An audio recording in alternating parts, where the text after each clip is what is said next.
Hello and welcome back to Week in Review with the one and only Doovid. I'm your host, Jen, Church of Edge. Be happy to be here this Sunday evening with Doovid starting 10 minutes earlier than usual. Doovid's been doing a fast today, and we're very lucky to have him with us here today, regardless, even though he's also been streaming with Luke Ford for about an hour.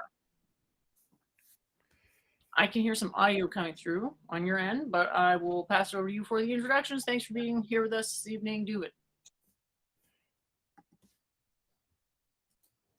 Okay, great. Yeah, nice to be back. Thanks, Jennifer, for doing this. Today is Tisha B'Av, the ninth of Av, the very serious Jewish day of mourning, a 24-hour full day fast day that started last night and ends at sundown, and also like no water. So feeling kind of weak. I did some mourning. God forbid Israel. I think it's on your end if it's happening. But, yeah, Israel, God forbid, had a little flare up and there were rockets and Islamic Jihad, and it looks like they've reached a ceasefire. So glad for that. But I'm actually fasting a little better than I have in previous years. Like I could probably lay down and just sleep till a little after 9 and then eat. But I had energy, so I figured we'll stream. So let me get these links off my window. So yeah, I streamed with Luke quite a few times. I forget exactly. I was in the chat with Luke, and he invited me on, and he wanted to. We're talking like, okay, you want to go back to doing like, Jewish topics. So he had this book of a friend of his from UCLA, Conservative Claims of Cultural Oppression: The Nature and Origins of Conservative Phobia. It's got like a Frankfurt School type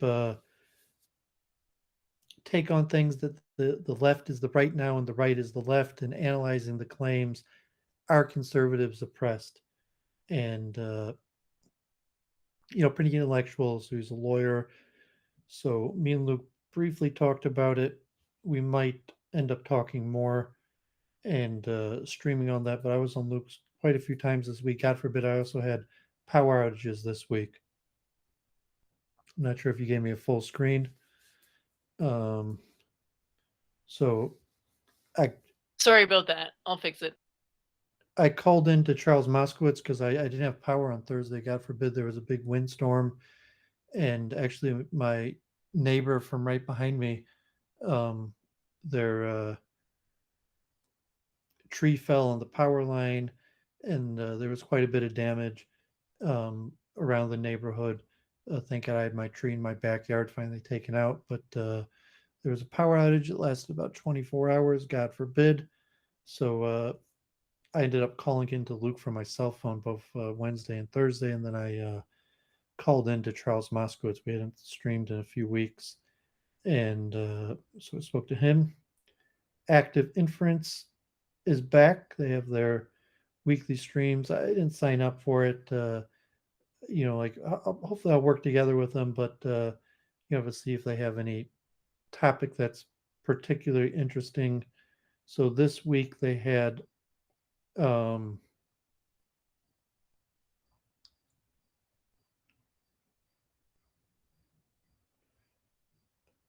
unbiased active inference for classical control. This was the paper they were looking at.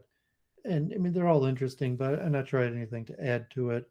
And I guess they had two papers: Making Up Our Mind, Imaginative Deconstruction, and Math Art.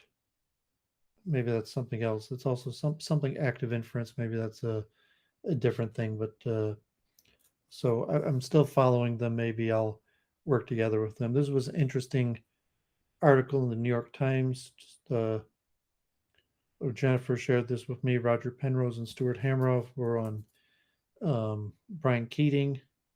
And I also saw they had Eric Weinstein, Brian Keating, Sabina Hassenfelder, and another physicist, Italian physicist, on the like Art and Science Institute or whatever. Um, This was somewhat interesting. I didn't, not sure if they said anything new, so it's kind of just an interview, but it's important. So watch that. See if Jennifer had any unique thoughts on that. So here's a New York Times article about new study, vast study, key to reducing poverty, more friendships between rich and poor. And it has a heat map from blue to red of the commonness of having inter social economical friendships. So the red means very few, and the blue means many. So you see on the East Coast, some parts of America, it's very common for people to have friendships across social economic status. In some places, very rare. And interesting, like mentioning taking high birth or something like that. Who are your friends? And a lot of times the friends are made through going to university. But if you're in the top 1%, you might have about close to 10% of your friends are also within the top 1%. Um, a third in the top 10%, another half in above average, and just a few that are below average, and almost no poor people. And from the bottom 1 percentile, it's almost the opposite. Where if you're in the bottom 1 percentile, like almost 10% of your friends are also in the bottom 1 percentile, and so on. So these are just It's really averages. hard, isn't it, to have friends in like different um income because of lifestyle. Um, well, if you do things and things cost money, and generally, if you're in the top 1%, you take high birth, your parents, it's very important that you stay there. Like I That means always used to arrange these whitewater kayaking trips with my friends, and it's sort of like it was only probably 300 bucks or not even, but it's still like not everybody could afford that, so it's sort of hard to like, not that you're not friends with people because they're poor, but if they can't afford it, and then it's like, well, do you offer to pay for them? And that's awkward. I'm not saying I would do that. I just feel like it socially wouldn't be even yeah, I mean, permissible we've talked to about this offer to pay for before, and something that's like that. That's why there's sort of this like barrier to huge, when you're like lifestyling, it's hard to have a huge income disparity. well, if you live in an urban area, you might be more likely, although a lot of times, like here in You can Manhattan, get away with it in an urban area because it's less obvious because you don't need to drive, etc. And well, you could have it's friends easier through to hobbies. camouflage poverty in a way. So if you have, if you go to elite schools and the majority of your friends come from these elite schools, like you might have hobbies, like you play basketball or chess, and people come from all sorts of your backgrounds, or maybe even common uh, lower economic backgrounds. If like playing basketball or something in in the park in an urban area, if you're suburban, most of your neighbors are in the same social economic class. So the New York Times also mentions where you meet these people. It says generally in college.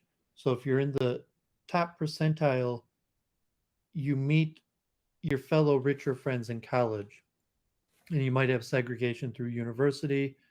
High school's about equal. There might be some like elite private schools or at work. Um, and if you're lower income, you're more likely to live in a poor area, and you make them more of your friends in your neighborhood. And religion has an inverse relationship where poor people make more of their connections in religious groups, and richer people make less of their friends in religious groups. Um, these are just average statistics, and that could change. So you even like in my synagogue, like I go to Orthodox places or a whole bunch of synagogues. So the synagogue by my house is upper middle class. There's basically everybody there is at least middle class because it's a upper middle class neighborhood, and really only people who live in the neighborhood go there. As where the main Orthodox community has apartment buildings, and I went to the Russian synagogue. Maybe there were even poor people there, and generally I'm willing to be friends with everybody I meet. So it's more a question of meeting people. So if you have an elitist attitude, but a lot of people have that attitude, like I'm willing to extend friendship to basically anyone I meet. It's a question of where you meet them, and then do you just do you compartmentalize? Like I was listening to these lecture series on John F. Kennedy, and he was supposedly an expert compartmentalizer. But if you compartmentalize your friendships to say, okay, well, I play chess with people or sports with people, and it doesn't really matter if they're rich or poor for that. Um, or the synagogue, if I meet people, I'm friends with them within the synagogue. It doesn't mean I hang out with them outside of the synagogue. Versus like, okay, you want to go on the kayaking trip, you want to go eat lunch or do more expensive activities. And so it was just interesting, the New York Times article and That's the some thing. It's not an expensive activity. That's like one of the cheapest activities you can do. well, kayaking. Yeah.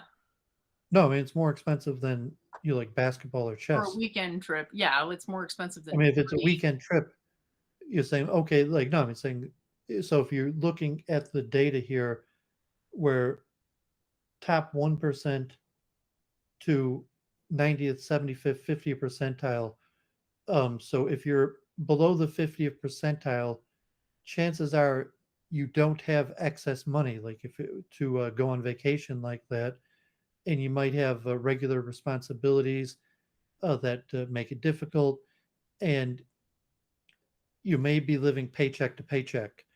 So $300 would require a financial decision.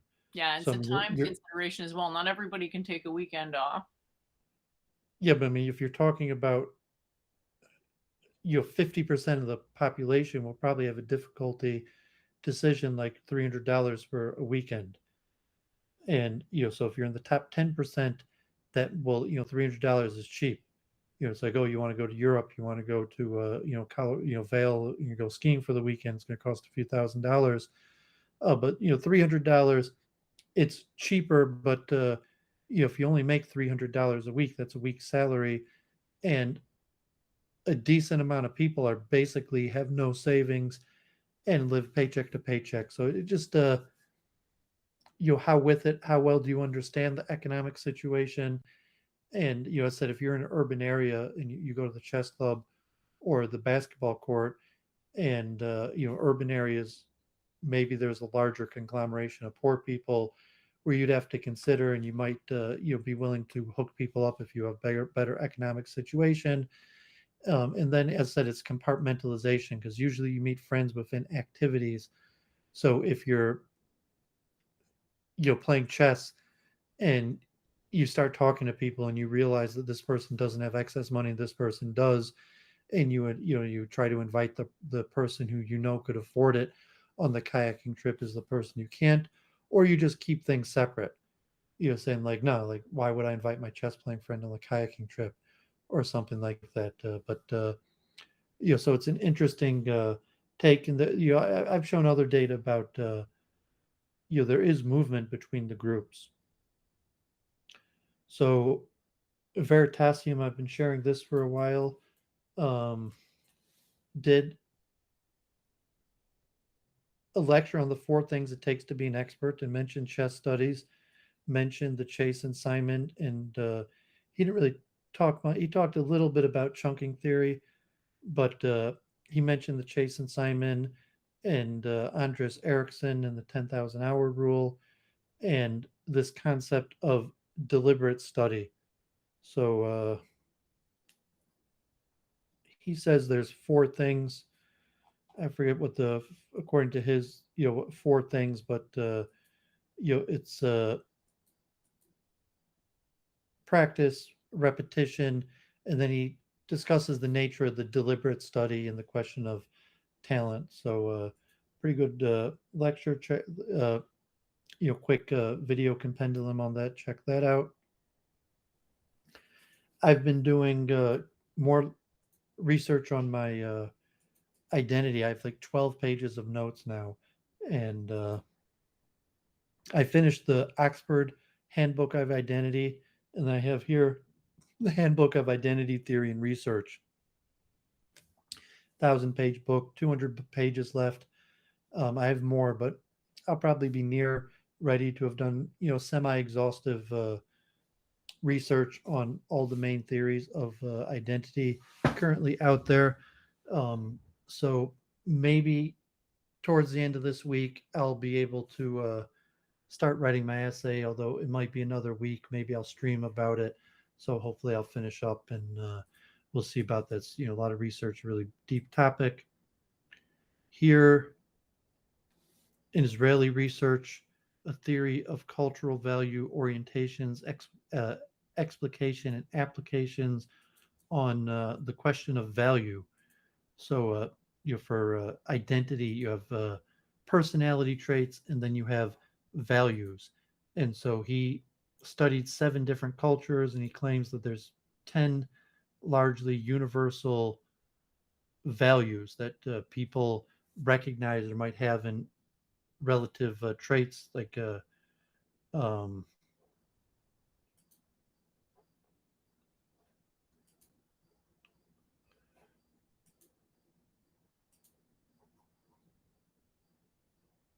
let's see if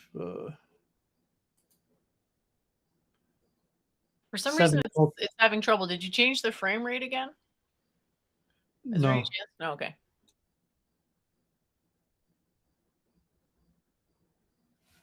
I could check on my Google Chrome. It's probably my ship box. I just wanted to just check because it seemed that every time I was clicking off, it's messed up. But let's blame my computer for it. Because it seemed to fix itself for a while. And I was wondering, oh, maybe you changed because you're sharing. Yeah. Anyway, keep going. Okay, here's another one: the psychological foundations of everyday morality and moral expertise. So it's interesting the chunking theory. So there's, so there's the question of values in terms of personality and then morality, and you maybe I'll take out my notes and a little bit. I'll read through them, but how do people behave in a moral way, and is it that there's like identity formation phase as a youth and people develop these higher order rules of morals, or is there like a chunking where people learn how to behave moral and they have like algorithms of moral processes for situations, and so it'd be like chunking, so it's not like, oh, a person's highly moral and has moral rules higher order rules in their personality, but that they've chunked and understand how to act according to those rules. So I'll look at my notes later. We'll talk about moral identity theory, but this was interesting. This theory of chunking applied to moral behavior. I'm going to do the song "Minnie the Moocher." People know the famous song "Cab Calloway," most famous in the Blues Brothers. Here's theory of narrative thought. So I've been talking about narrative um, identity theory, and it's really pretty big. It's pretty interesting. And here would be narrative thought, which is designed to bridge the gap between the neurological functioning of the brain and the flow of everyday consciousness. So this would be more a theory of thought or consciousness, in that thought or consciousness is best understood as a narration.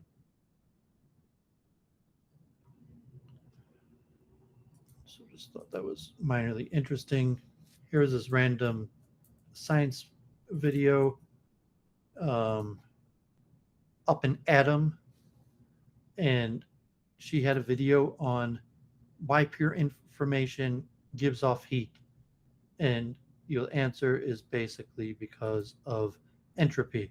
So I guess if you're looking information in a computer circuit, and it could be from like Shannon information in general, there's entropy, there's going to be heat released, and so thinking gives off heat, or possibly if the from quantum mind, if there's a some form of information processing and there's entropy, would that release heat? But so it was a little Well, interesting yeah, take. exactly. That's sort of one way to phrase it.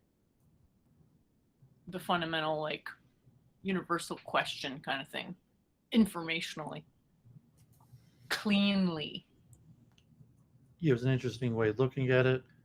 So Sabina Hassenfelder doing a little bit more quantum stuff this week on what's the difference between a brain and a computer.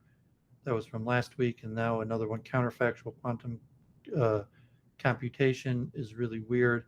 I think she's going to be on Brian Keating this week. So some of the bigger names in popular physics: Keating, um, Hassenfelder. I mean, because Weinstein's more mathematics. Rick Beato uh, was showing his studio tour and a little of the construction of how he made his studio and all the guitars he's got. So it was a little bit interesting. So Minnie the Moocher, 1931, Cab Calloway and his orchestra. And it's a rendition of Willie the Weeper. Have you ever heard of Willie the Weeper? He has a job as a chimney sweeper. I have not. And so um, this song is interesting because it has call and response. And, Cab Calloway lived, Blues Brothers was into the 80s. So Cab Calloway, 1907 to 1994. So, he performed this song into the 80s. And it has overtones about drug use and possibly prostitution. So I'll take it off of screen share, and it's interesting. So this song's from 1931, and it is still pretty popular till today, and it has a call and response singing section where with not like a Hasidic niggin, but just with uh, voice without words. And some people claim that it happened because he forgot the lyrics. So he just did Heidi Heidi Ho because he forgot the lyrics. Folks, here's a story about Minnie the Moocher. She was a low down hoochie coocher. She was the roughest, toughest, frail, but Minnie had a heart as big as a well. Heidi, Heidi, Heidi, Hi. And this would be call and response. So if you've seen the Blues Brothers or some of the famous renditions of this, the whole audience chants back, Heidi, Heidi, Heidi, ho. Heidi, Heidi, Heidi, hey. Heidi, Heidi, Heidi, ho. And Cap Calloway would keep on changing these chants to make it faster or more obscure till the audience would mess it up. She messed around with a bloke named Smokey. She loved him though he was cokey. He took her down to Chinatown and he showed her how to kick the gong around. Heidi, Heidi, Heidi, hi. Oh, Heidi, Heidi, Heidi, hey. A Heidi, Heidi, Heidi, ho. So, God forbid, a lot of these are references to drugs and prostitution in the 30s. She had a dream about the king of Sweden. He gave her things that she was needing. He gave her a home built of gold and steel, a diamond car with platinum wheels. Heidi, Heidi, Heidi, Heidi, Heidi, hi. Hody, hody, hody, hody, ho. Scoodly, scoodly, scoodly, skeetly. Can't even do it right, but that was part of the song where he would do these weird sounds, and then the audience would try to chant it back in call response fashion and fail. He gave her a townhouse and racing horses. Each meal she ate was a dozen courses. She had $1 million worth of nickels and dimes. She sat around and counted them 1,000,000 times. Heidi, Heidi, Heidi, Heidi. Says I'm fasting today, so not much of song rendition, but I was thinking of that song, just a song to do. Blues Brothers. Have you heard of the Blues Brothers, the famous movie from the 80s, Dan Aykroyd and Jim Belushi? I don't think I've seen it, but I've heard of it. It came from a Saturday night skit, and it was one of the earlier Saturday night skits to spin off into its own movie. And it was kind of a silly movie. They're putting a band back together to raise money for an orphanage, and there's a big police chase and a lot of music and a lot of jazz greats. It has like Aretha Franklin's in it, and or at least has cameos, and Cap Calloway at that point, in the 1980s, and think um, forget the names in Chicago, but a lot of great jazz musicians. And that song is, I think James Brown's even in it. And that song is towards the end and has, the call response and Cab Calloway. So it's a pretty popular, famous song. Not sure how famous. Um, it was pretty popular in the 30s and remains popular till today. So that's my week in review. So I'm just laying on my couch because feeling a little weak from the fasting. So another 2 hours before I'm going to break my fast. We started a little bit earlier because I told Jen I was just going to cancel for this week because I thought I'd just be laying down. A lot of times I have a tougher time. So, but today I've been doing a little easier with the fast than normal. So I told Jennifer just to start earlier because otherwise I'd probably just lay down and then fall asleep. So, with that, that's my week in review because I'm going to get some of these notes I made on identity and maybe we'll go over that. So I'll let Jennifer do her week in review if she has anything interesting. I know she wrote something on panpsychism, so props for doing that. Hopefully, we'll go over that.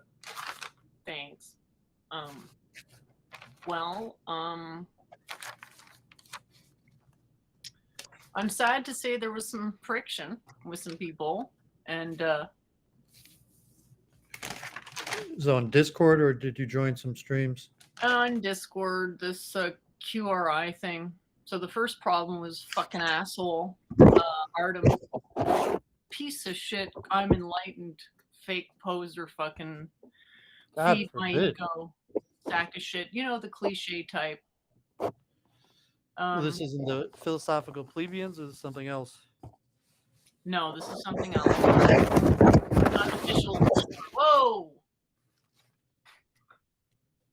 Unofficial QRI Discord. I don't know what QIR. I don't even know what that is. Qualia Research Institute, and I found I remember a hilarious story sort of popped to my mind. Remember when we did that show? Did you get that from Active Inference? Is that what they advertised in the Active Inference? No, just saw it. Who knows where? Anyway, Discord. But remember the guys from I've forgotten now. Anyway, Les Glassman and his friend, whose name now. Well, Gallon, Thank the you. Root and Branch. Remember the little chat I gave about where I tried to argue that qualia didn't exist? From your thing on reincarnation?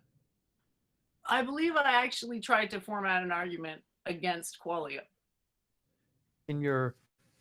Do you remember this do you actually remember this chat or no? I'm pretty sure you were on this call. And we ended up spending... I know you spoke about reincarnation, so I mean, you didn't speak about qualia. So if you mentioned that during your reincarnation, I'm not recalling that. All right, never mind. Well, I don't know, never mind, but I'm saying you spoke on their channel, you were a guest about reincarnation, not about qualia. So I mean, if you mentioned qualia, it would have just been something you mentioned briefly. Incidentally. Yeah, I mean, so I don't know what that has to do with. That's true. It ended up being incidentally a proof, or me attempting to argue against, that, which is sort of ironic that I'm now in a group that has qualia in the name of it. The chat would like to know why you're fasting. Well, I said at the beginning, it's Tisha B'Av, the 9th of Av, the um, memorial of the destruction of the King Solomon's temple, the second temple. The first temple, historically, a lot of bad things happened, so it's been set aside as a special day of mourning and fasting. Full. There's actually a few fasts, like up to 4 to 6 fasts during the Jewish calendar that are half-day fasts, and then there's Yom Kippur and Tisha B'av that are full-day fasts, from sundown to sundown. Thanks for sharing. Yeah, so that went good. So he left. This guy that I had, it just got weird. It's just like nobody wants to be talked to you that way. So No, I mean you're not doing a good job at telling a story. So I mean, I guess you said you got in 3 arguments, and then you brought up Lowell and Les that seems to have nothing to do with it, besides the fact that maybe you mentioned some idea on that show in passing, and now, I mean, you're not doing a good job of explaining or telling like a story. Elliot was on Luke today earlier saying like antidotes, like Elliot's like a all storyteller and right. Yes, antidotes. Elliot's really good I'm at more telling I'm stories. more about I'm ideas, terrible but at telling stories. So, yeah, and I'm gonna work on getting better at telling stories because I know I'm terrible at it. So yeah, I mean the plot line, like no, I mean what the hell's yeah, I happening? know the plot And is you're jumping inscrutable. from I thing get to that. thing, Yeah. and now it's now like you say you got into 3 different arguments this week. One on the Qualia Research Institute Oh no, they're Discord. all on that server. That's the thing. Then they're all different arguments on the same server. So I'm the common denominator. So obviously it's something, something of my issue. I mean, you can't, you don't have it in you to do like just the facts, and or to stick to even like a chronological narration without too much backup data or details to make it sensical to someone listening, like what you're talking about. Well, to me, I was getting to the point, which is that there were 3 different arguments with 3 different people over 3 different topics, which seemed to be some sort of a sign. And that was where I was that was the story, I guess. I thought that was significant. So I thought, do I need to adjust my strategy to be more forbearing? Well, I mean, God forbid you were like cursing some random person out. No, I got insulted a bunch of times and eventually had to tell certain people certain facts about their own assertions that, And so you're still so I triggered wasn't on week in starting it, I review was that ending it. I wasn't just starting it, I was explaining what's ending it. happening, you had to curse somebody out to No, even I just didn't curse explain. anybody out. I got You did. I insulted mean, a you bunch of could play times. back the tape. You were cursed someone out like just a few minutes ago. Which tape were you talking about? Me Right here in week in review, when you started telling recounting the it? story, you Well, were like, that was my inner monologue. I didn't say that out loud. I was perfectly reasonable, I think. But it still led to a massive amount of people being upset. So that is something that, I was trying to they had phrase like it a as like, voice. I was trying This to was an phrase it as, event, or saying they just had a voice chat room where people were no, voluntarily there's no talking. voice. This was all on text. There were a few voice chats, and those probably went okay, except for the one with that, creepy guy that left the server. So he's fine. He's been dealt with. But like, the voice chats don't tend to be the problem on that topic anyway. So there was somebody who was like wanting me to sort of tap dance to the tune of their interpretation of math, and it's like, I'm not going to do that.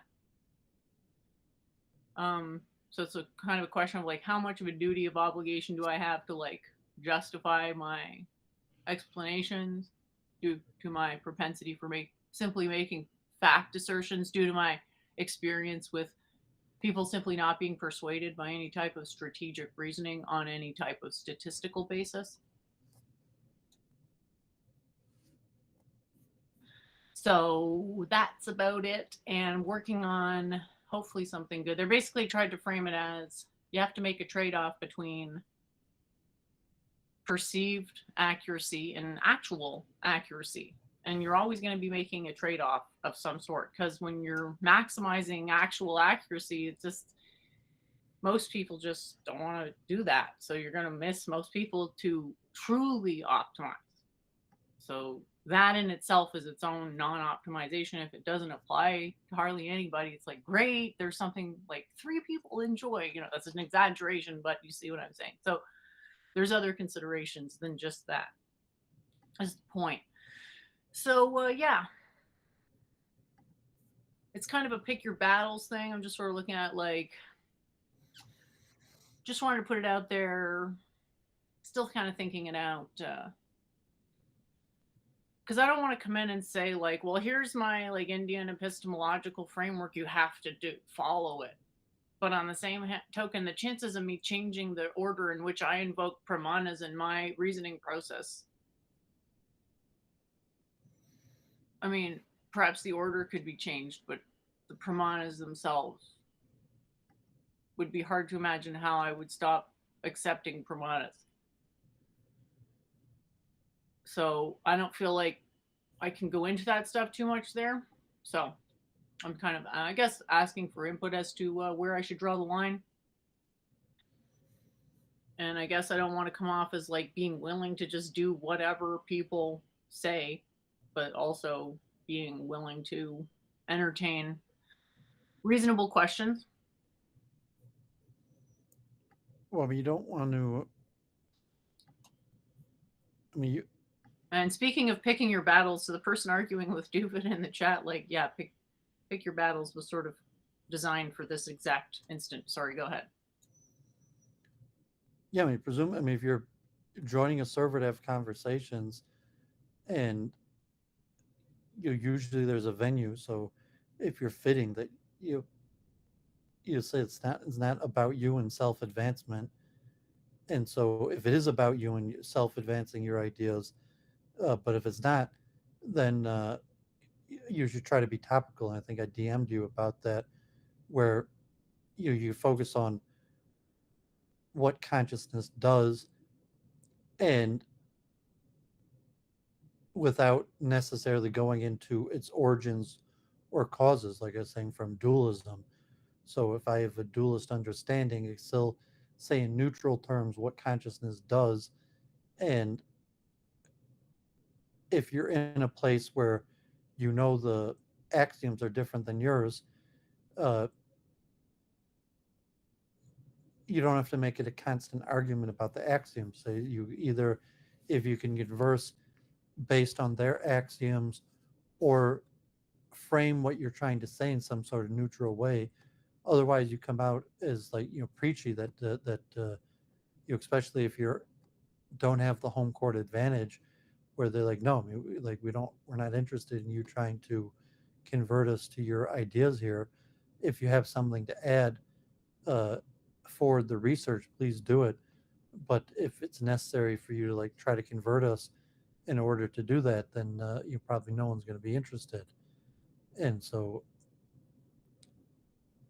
that's what I was mentioning about last week. Accepting epistemological principles does not necessitate a conversion to an ideology, but okay. When it comes across that's what you always appear to be trying to do, and if it was mentioned Okay. last, the what? I said okay. I agree with you, and I feel like I'm being honest.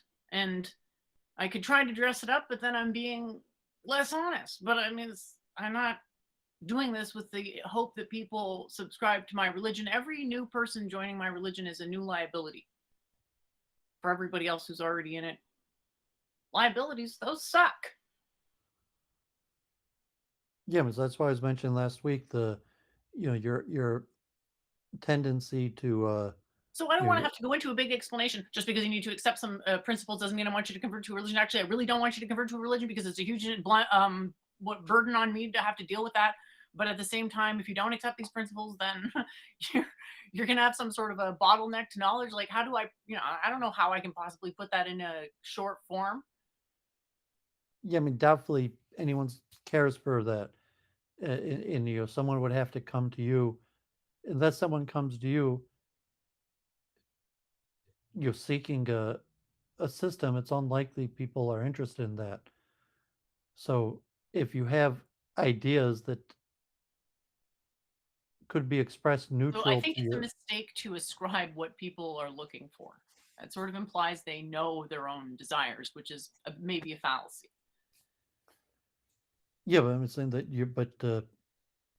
if they didn't ask you and then you're going to other places or places where the topic's not appropriate or the topic at hand, it makes you just unpleasant because you're constantly, I use the word trying to convert people, but um, you can't have a conversation with you because you're going to just hit them with trying to change their worldview, as opposed to value proposition where you're explaining processes or ideas that might be neutral to without trying to completely upend a person's worldview. And I mentioned your habit of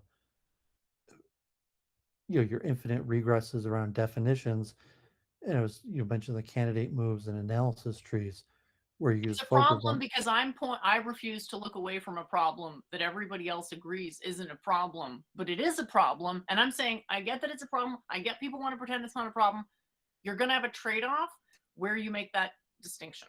And I'll help decide Well, for it you. just makes you largely annoying. Okay, the idea is that the value proposition is outweighed by whatever annoyingness Well, I mean, you say your value people may feel. proposition is like if it's like if you make a convert or something, it's all going to be worth it. But Holy God, I don't want to. yes, I just said that my value proposition is to help their research go forward with better ethics. yeah, but I'm using the word conversion because that's the frame I'm putting it in the way you come across, and it's saying that no, I mean people probably don't see you as helping them, and you just come across as annoying, and you might have useful things to add or converse, but you go for like all or nothing approach, and so most people are just going to choose nothing, say that like this woman's annoying, because you have this constant all or nothing approach.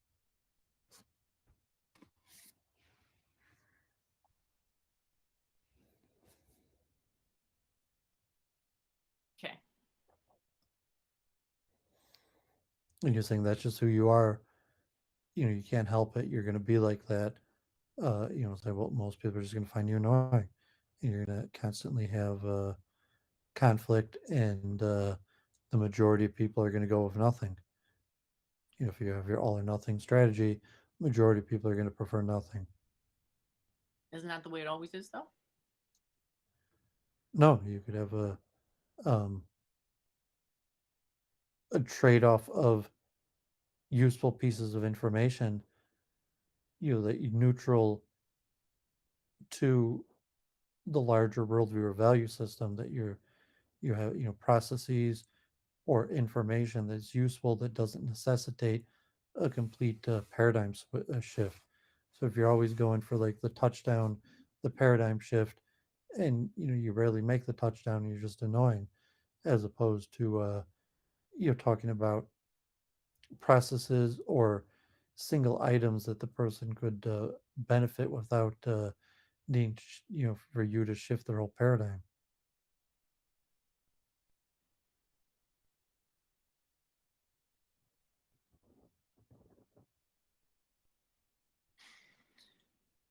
There's a comment in the chat. Do you think there's an issue with thinking that evolution has a direction? I mean, generally, that's considered improper understanding of evolution. It was like the Markian, the evolution is based on randomness. Uh-huh. So, I mean, generally, that's considered a fallacy or, like a sign of weak understanding of evolution. Mm-hmm. Randomness could also be said to be a weak understanding of evolution because you can't establish that randomness exists.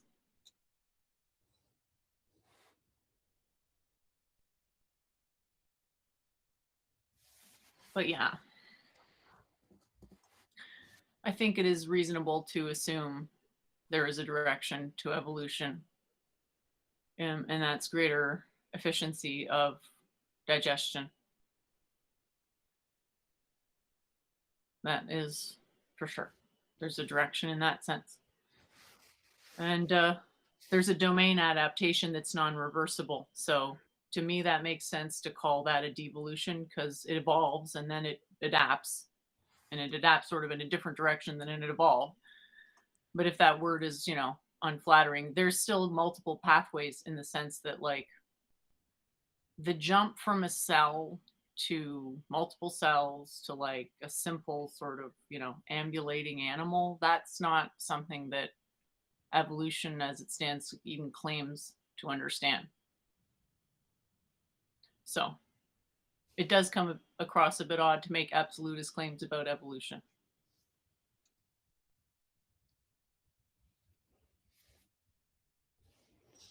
But I think sort of a question of which of the laws of physics would you consider to have precedence over the others, and I would say thermodynamics is what we pretty much the most fundamental science. I mean, you could argue quantum mechanics is the most fundamental science, and I'd say sure in some sense, but it's too vague to be really fundamental. So if it was a quantum thermodynamics, maybe, but did you want to go over? I noticed you're ruffling some papers there. Did you want to go over your notes, or like, I don't know if I'm just being cynical, but part of me thinks this is like this doing a full dissertation on the self is just, I don't know, almost an unending thing. Does it kind of feel like that, or does it feel like you're converging on an end? Well, yeah, I think I'm converging on that. That's why I said I was going through the Oxford Handbook and like compendiums that you basically had all the major theories, and so I have a few more of them, but I'm almost done. And so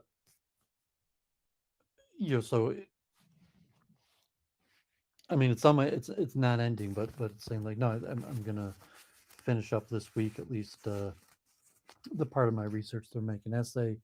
Maybe I'll take another week, and it's a pretty big topic, but like I slowly pounded through the due diligence. So the due diligence was large because there's an extremely large body of work on the subject.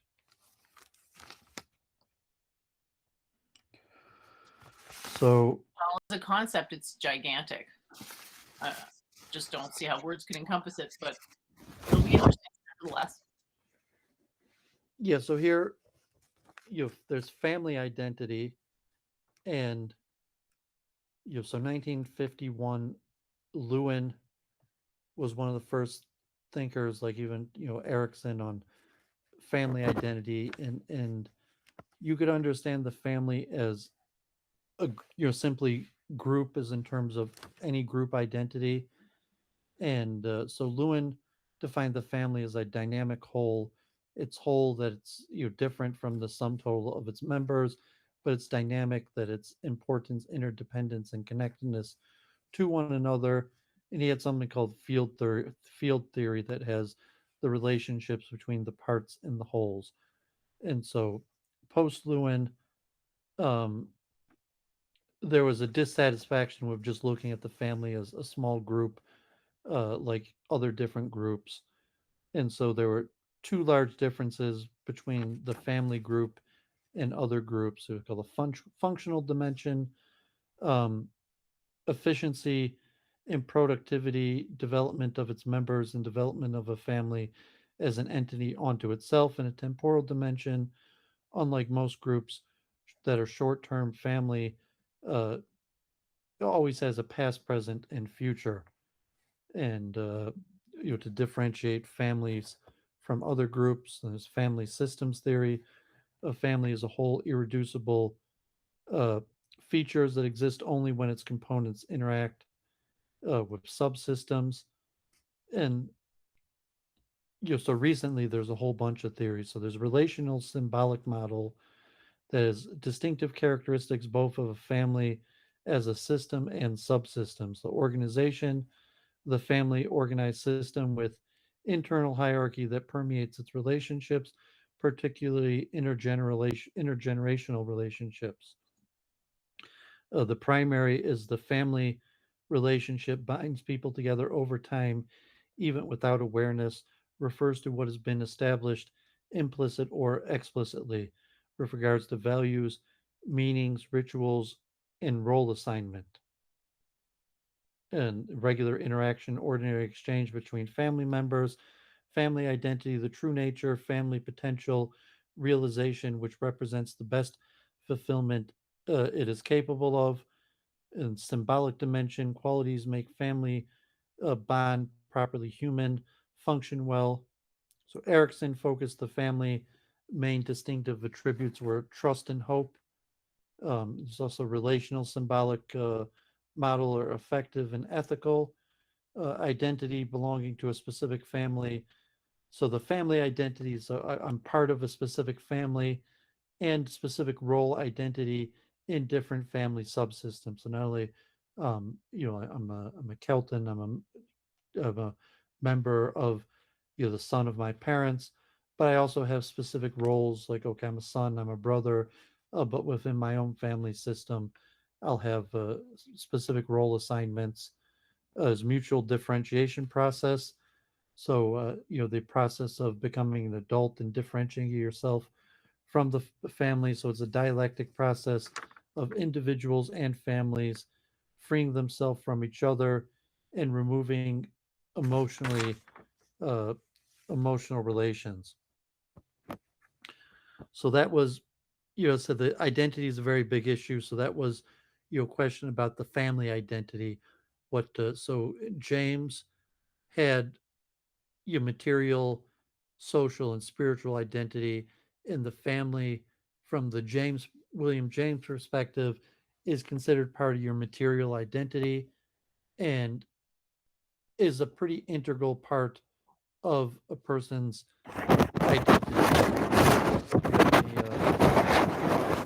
From There's a family bunch of identity. scratching going on your end. That was me shuffling. Yeah, it's still happening. Um, Still hearing it? It's fine now. So It did just you have started. any? It just started up again. Do you have any comment on family identity? I just heard more scratching. Yeah, I'm sorry, because I'm laying down. I have these papers resting on my computer. Well, not in particular. No, I mean, I don't want to say this is a wild goose chase. I just feel like it's all so disparate. Well, I mean, family is an essential part of identity in the self. So there's theories of identity specifically related to the family.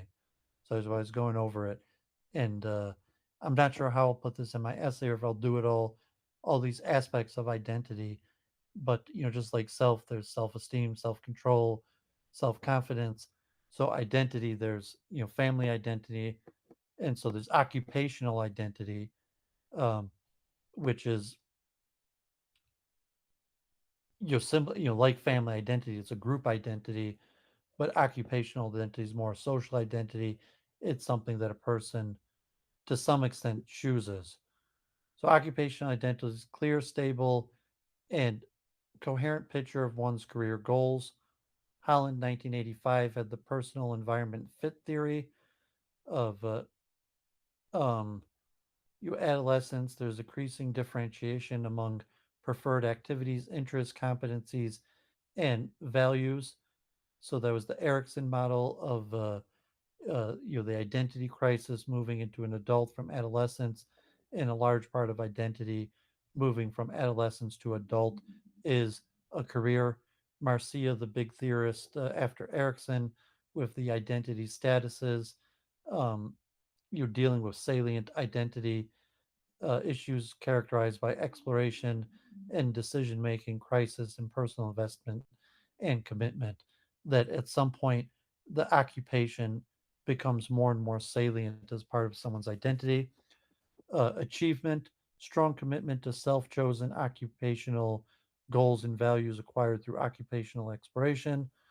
So, Shkankov and Vandrik, 2007, have a big theory on Occupational identity, qualitative and quantitative changes in the structure and form of identification with the role of a worker that occurs as a result of the interaction between the epigenetic unfolding of the person's capabilities and learning through self chosen and socially assigned vocational, educational, and leisure activities, making up the occupational identity, which is influenced by relevant, significant relationships and societal norms, expectations, economic and technological change that has intrinsic and extrinsic motivations.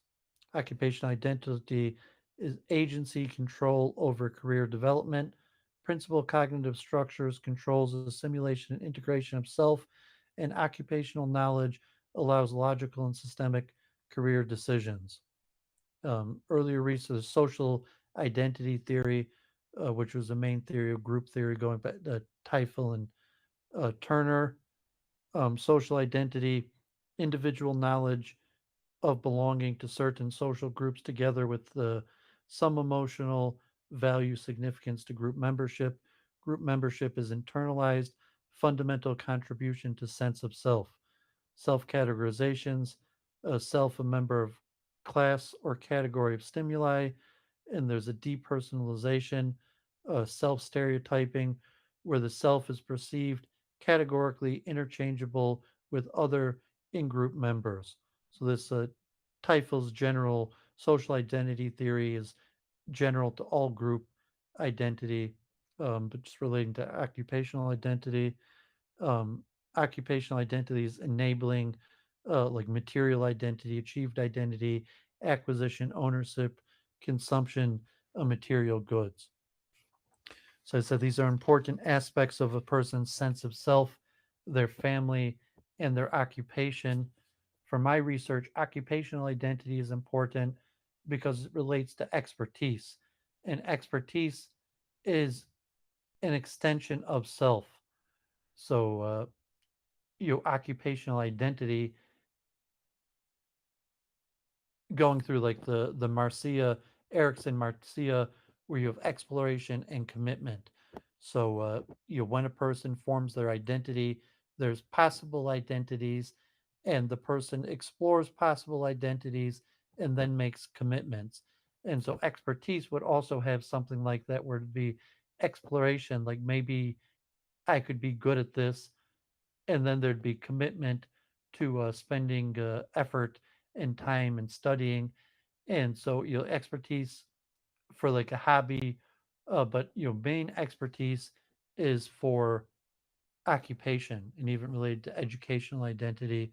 And like, That what does expertise even have to do with self?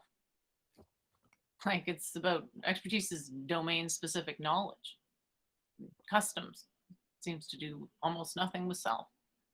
It seems to be personal. well, it's the self that's the expert, and it's the That's self. completely vacuous. And it's saying it's the self. It's expertise is a large part of identity formation. Who I am in terms of my identity is defined by what I'm expert at, specifically related to occupational identity. That my occupation is determined by things that I became good at in order to become good at them. Um, so, like, from identity theory, you have role assignment, and this comes from certain part of group theory, but from in terms of a group where you join a group or consider yourself part of a group, and then you start taking certain roles. And so like the family role is thrust upon you, your daughter, your sister, your wife. But occupational are more social goals, and there's more um, personal agency in it that I chose. You have educational trajectory where you study certain fields, and then an occupational trajectory where you master certain things and then you work at it, and then you have a role assignment where your social group status is dependent upon the performance of your expertise. So expertise is a large factor of the sense of self, sense of identity. Hey, Paul. Um, That might be true, but we're talking about self, but or are we just talking about identity here? Because Well, so in the 50s, self related more to identity. So occupational identity is usually referred to as identity because it's a social role interaction. So self is more internal, like the who I am, um, as where the identity the is like the me that's shared with others.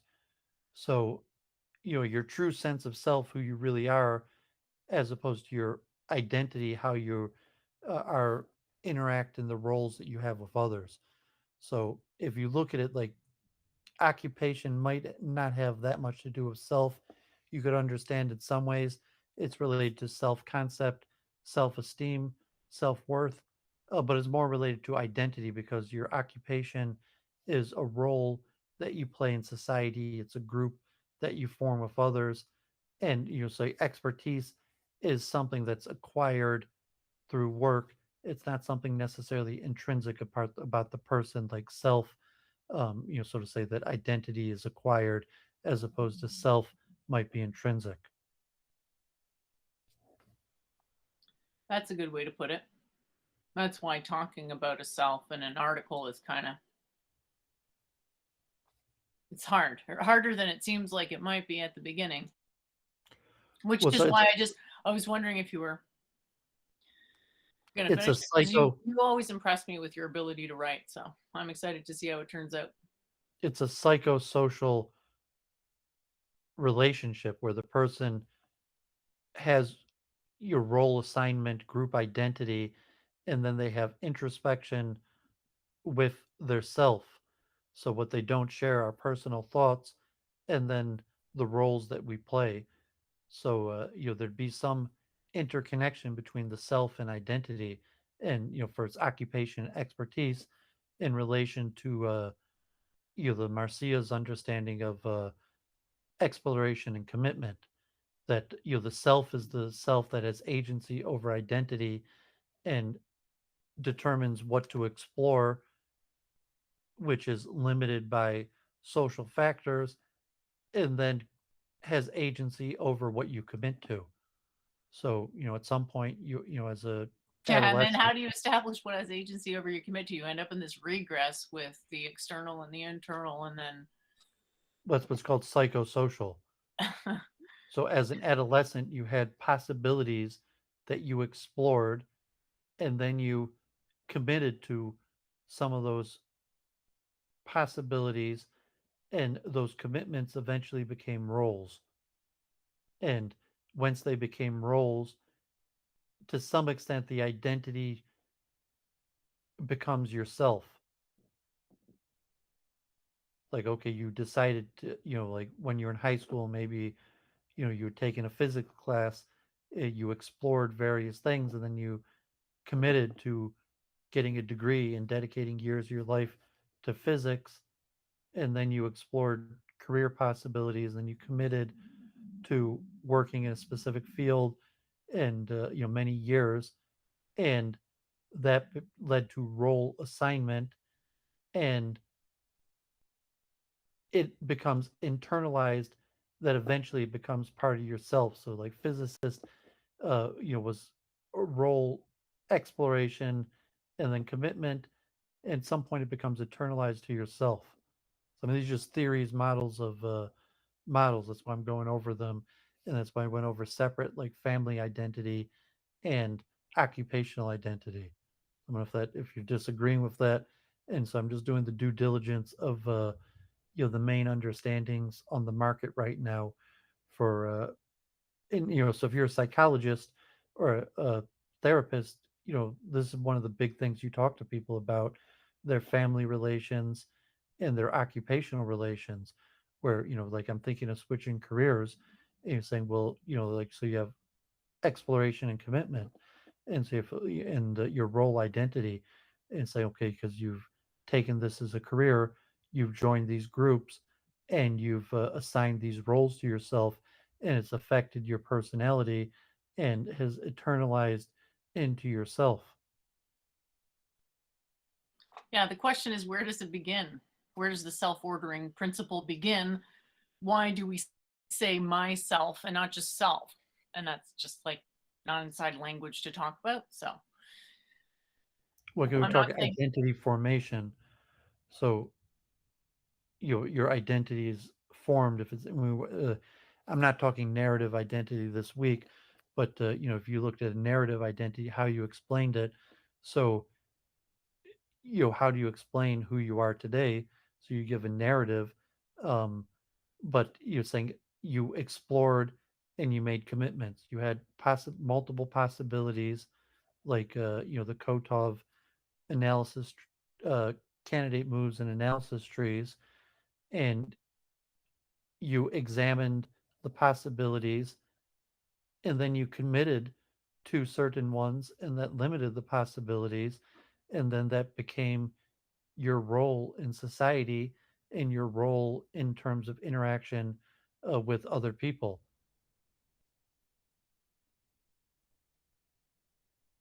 And at some point, that role theoretically becomes internalized to yourself. Or if you, I mean, you want to understand, because it's a psychosocial process. your narrative, your the story you present yourself to make sense of your memories. That actually Yeah. has almost nothing to do with self, which is, and it's not because we're influenced by the environment.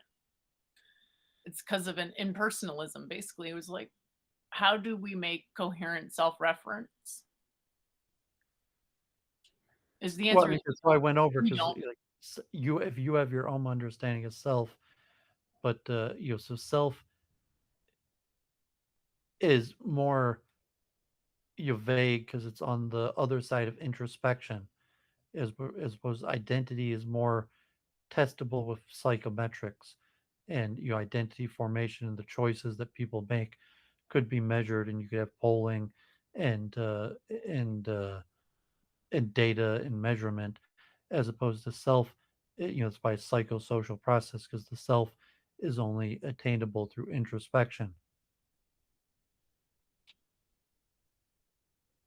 So I mean, there's theoretic theories of the self, but most of the research focuses on identity, because that's more in the realm of science, or at least psychology of social science, than self, which is more in the realm of philosophy or theoretical. It's still in the realm of psychology, that there's introspection, but so if you want to advance your own theory of self, that you get in the difficulties of That would be horrible. the hard problem of consciousness. That would be probably a fool's errand to try to define self. And that's why I said, like, you could focus on what the self does, or what identity does. So you have a theory of identity, um, what identity does for a person, what does it mean to go through the exploration and commitment phase, and you could measure in terms of time. Like, this is your identity because this is how you spent your time. These were factual options that you explored, and then you committed to, and entered a role identity. And these are rather somewhat objective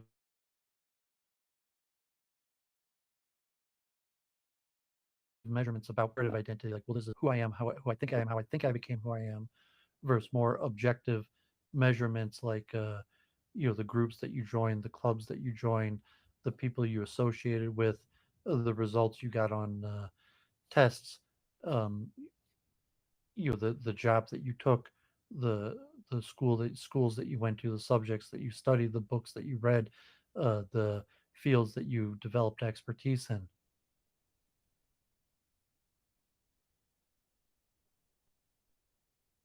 Yep. And then to sort of put that together as a story for a summary, it seems hard to narrate that. Even to sort of start to make sense of it, it's like, well, there's a common word we talk about all the time. Okay, this is how I perceive it. And I'm not trying to discourage you at all. I'm just saying it's like, seems like it's on the same order of complexity of writing a treatise on time, which it's like, should be able to do that. will go and try to do it. And I think I've written maybe one article that sort of talked about time indirectly, but never an actual treatise on the topic as an actual concept. So, Well, so I mean, your material identity includes your family. So, like the self, from James' word that we call the material self, but your identity is very related to your family and your family roles, um, but also your occupational roles. So, these are some of the biggest factors in identity formation, and they're stable over a lifetime. That usually, I mean, they could switch, but usually a person transitions from adolescence to an adult, and if they get married or meet a mate, that they could be divorced or whatever, but the family structure will largely be the same for their adulthood and also their occupation. That the educational trajectory into moving into occupation will create a stable identity for the totality of a person's life. And so there's a narration like, okay, this is how I got into this profession. But at a certain point, you're an adult and you have this profession, and it's one of the main points of any given person's identity, what's the and main point of someone's identity? their occupation. Okay. And like a sub point of the occupation could be skills and expertise. Like you have skills and expertise unrelated to your occupation, but it's similar that usually you develop the skills. You have an exploration phase in your youth and you're talking, I might be good at this. You develop skills or expertise, and then you're like, okay, like I'm a chess player. I developed expertise as a youth and I played chess throughout my life, or whatever, if it's yoga or whatever the person through the exploration and commitment process. After the commitment, that becomes, a person commits, then that becomes a stable part of their identity. That still doesn't really talk about self, because a self would have to be something transcendental that every single self, quote unquote. Everything I have today is on identity. So, more of a sociological context then. In the 50s, almost everything switched to identity because the self is too um, ethereal or just hard to grasp because it could only be related through introspection, as where identity formation and theory is more in the realms of psychology and science. So, I mean, there are, and there hasn't been that much advancements on self. The advancements on self, like we discussed, the previous work has largely been through reverse anthropomorphism. Like philosophical advancements on self has been very minimal, and so there's been some neurological advancements, but the majority of the advancements are through computers and reverse anthropomorphization. But what the self does in terms of identity, there's been many advancements in understanding identity formation, identity roles, and so that's what I'm focusing now on is identity. And so all the stuff today. Um, Next one's body image. So Festinger of cognitive dissonance also had social comparison theory, self-evaluation by comparison. Body image is one dimension of social comparison theory. There's self-discrepancy theory. Individuals perceive multiple aspects of self, actual, ideal, and ought selves. So you have a discrepancy between the actual self, the ideal self, and the ought self. Social cultural perspective, cultural influences, attitudes, behaviors, beliefs, and values. The tripartite model of media, parents, and peers. Also, it could lead to body dissatisfaction, objectification theory. Society sexually objectifies the female body. women's bodies scrutinized as object of pleasure and evaluation of others. Self objectification, view self as an object to be evaluated by others. So if you're looking at self like a non material object in the mental me, there's also the aspect of self and identity related to my physical body and body image, and that could be related to things like exercise and health, diet. I'm not going to focus too much on this, but just mentioning that your body image is also, because obviously the self from a materialistic point of view is a product of the body, but we're looking at a mental representation. But the I is the body, and so the like the body image, person's health and physical capabilities also uh, a large effect on identity and self. And like you could understand self to be completely detached, like I am not my body, and there's no connection between myself and my body. Or you could have the self as the body, where the self is complete product of the body.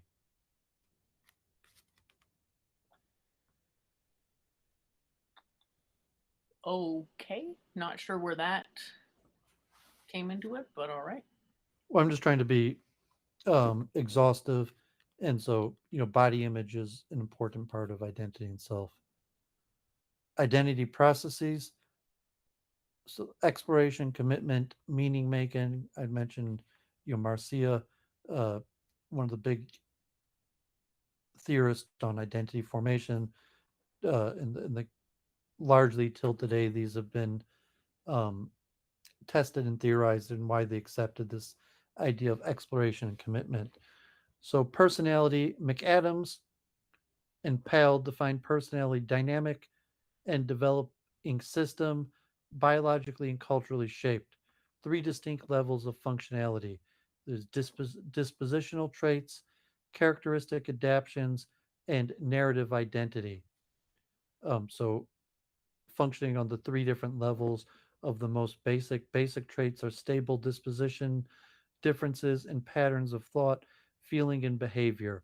Most notably, the big five of extroversion, agreeableness, conscientiousness, neuroticism, and openness. The second level, the doing side of personality, um,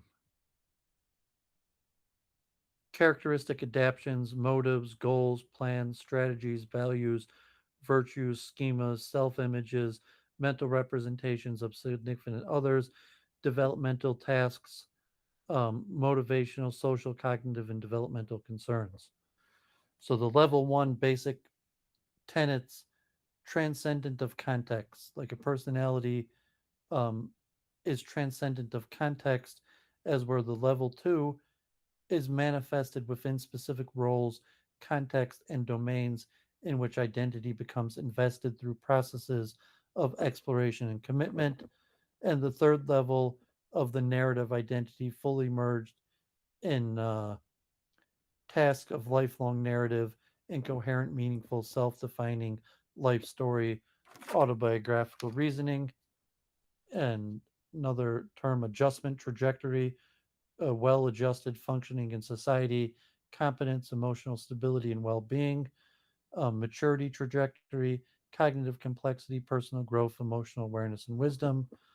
And there's the identity capital model, what identity does, intelligible identity, assets, skills, knowledge, belief in what self, personal accountability, sense of purpose, how to get ahead.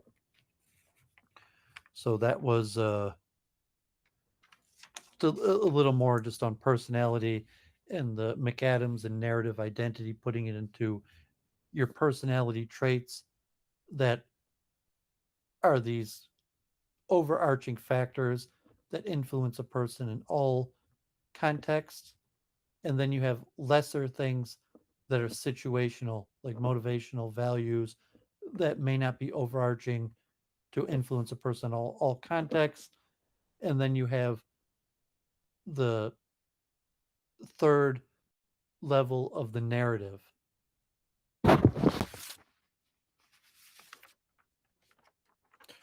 That's half of my research this week. So you want to keep on going? Do you want to interject, or you want me to keep going? Do you want to keep going? If you Yeah, think this is worthwhile to read through this stuff, then that's great.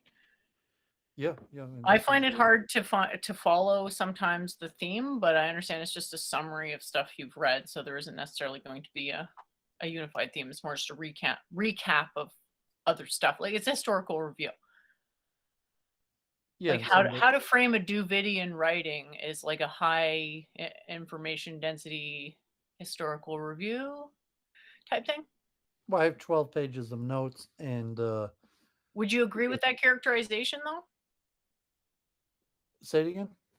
That you're like curating a historical review, a high information density historical review? Like it's not just any historical review, it's like the historical review. Yeah, I mean, it's almost exhaustive research on the main theories of identity, and so when I put my essay, I'll have to have a narrative arc so that I could write this up and frame it in some way. And so just going through my notes, and this coming essay will probably be the longest one I've written yet, probably well over 10 pages. And I already broke it up into a part one. um and so yeah, just going over this, and then I have to form some sort of narrative arc, uh narrative voice to write and put it together. So here they have work identity that could be different than occupational identity. This is according to Mortimer. So different theoreticians use the word occupational or work.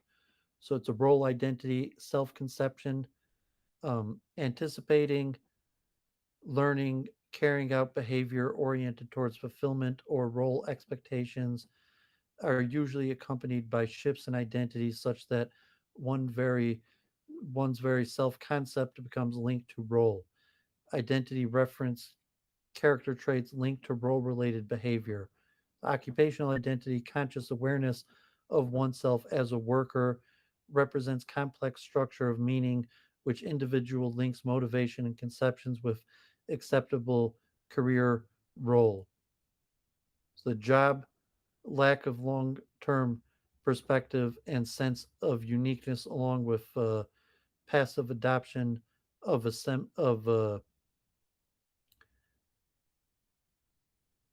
ascribed identity. So a job is much less of an identity. It's usually not considered long term without large identity commitment, as opposed to a career marked by active construction of occupational identity and focus on long term career prospects and occupational success, constellation of work related character traits, interest, abilities, goals, and values, identity salience. So like a job, the career becomes more and more salient in the person's identity, till possibly even, so to say, reaching a person's self. Um, Within a hierarchy of identity, role identity supported by greater commitment, rise in hierarchy of identities. A commitment increases, identity salience is enhanced, behavior choices increasingly um, privileged role related enactments. So this just relate to work identity and the exploration commitment phase from job to career to defining part of a person's identity.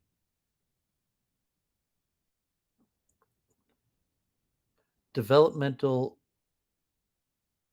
intervention, positive youth development. So the question is, can an outsider intervene to change a person's identity development process, specifically for therapy roles? So developmental regulation, progressive changes in structural organizations or developmental systems result of individuals acting on their context and context acting on an individual. Self regulation is the organism's ability to adapt to environment, ability to flexibly activate, monitor, inhibit, preserve, and or adapt one's behavior, attention, emotions, and cognitive strategies in response to direction from internal cues, environmental stimulus, and feedback from others in an attempt to attain personal relevant goals. So,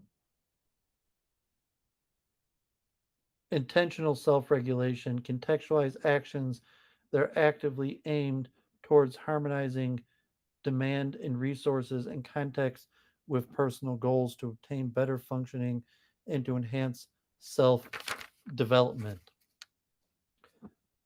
So, developmental intervention is an intervention that promotes progressive change in structural organizations of human developmental systems. An intervention process, a specific type of person, context, structural, interactive exchange intended to have an effect on specific outcome process. So you have identity focused developmental intervention directed towards promoting a specific type of progressive change, consolidation of a self-constructed self-structure, timing developmental transitions most likely to contribute to a progressive structural organizational change when target transformations that occur during normative developmental transitions. Developmental transitions, period of flux when an open system becomes unstable through exchange of matter, energy, and information with environment, self construction identity alternatives afforded by individuals' context provide individual to proactively construct the self through identity related choices. Self discovery identity alternatives afforded by an individual's context also provide opportunities to discover and actualize unique set of potentials, talents, skills, and capabilities. So this might relate to your specific interactions. Like if your goal is to change people, is it possible to change people? What It's does it not. mean to have an intervention? And if Point they're isn't to change people, it's to put the control that they do have in their hands. It's saying there's a trade-off. You can, like, your non-decision is a decision of all on its own because there's always that trade-off between the apparent precision and the actual precision. yeah, so if you're saying when a person's in a period of flux, they might be more opportune to You're acting like I'm trying to swindle them into a religious identity. Couldn't be farther from the truth. well, that's how they feel. But it's Right. saying So the yeah, question is them reacting that way. At what point does that become my problem? At what point ought that become my problem? Because I'm simply stating facts. And, well, if you're looking for the science of identity formation and you're so questioning, can you make an intervention that will change the trajectory of someone's identity formation? Um, under what context can you do it? If a person has to go through exploration and commitment, where really all you could do is help a person explore a new identity or commit to a new identity, but it's their own personal decision about their identity formation that you could really only help in the in their exploration process. Um, if that makes sense, saying that it really does make sense. Makes all total you sense. could do is help a person explore new It possibilities. makes total They sense. themselves have to commit to it. And I'm Sometimes not, you, I don't even want to be in that role. I'm trying to do a scientific thing. Like, I don't want, do you understand? Not like an Osho thing. yeah, and then sometimes if a person's within an organization, there's like a school or a group, an employment, some sort of context where there's structural parts of the organizational structure that make identity formation likely to develop in a certain way or other, that you could affect um, the organizational structure, or as being a person, a mentor, So it just interesting, this idea of uh, the role of others in identity formation and the possibility of having positive interventions in identity formation, or just theoretically understanding the role of that other people could play in another person's identity formation. You think you'll be done by next week? um well, because I'm going to be done with my covering the majority of the research and the main topics, that because the essays, because it's so much, it may take another week to write my essay. I may even do a stream on my channel just to try to talk out all this information. So, last page, moral identity. Construct at intersection of moral development and identity formation, source of moral motivation linking moral reasoning to behavior. So, Kohlberg, 1969, cognitive development theory, moral reasoning's capacity to make judgments about whether certain actions are right or wrong, need moderating and mediators of links between moral reasoning and action. So that there's a internal conception of what a person believes to be right and wrong. What's the connection between that and action? So that for decades, that was a major area of research. Moral identity involves salience, importance of morality into people's identity hierarchy, character perspectives, um, personological trait like individual differences in degree to which morality is central to one's identity and unified with one's personal values and goals. Blasi noted the gap between moral understanding and action, that there's not necessarily a strong correlation between people's ability to understand moral reasoning and people's moral action. So Blasi 1983 self model, three components link understanding to action: judgment of responsibilities, moral identity, and self consistency.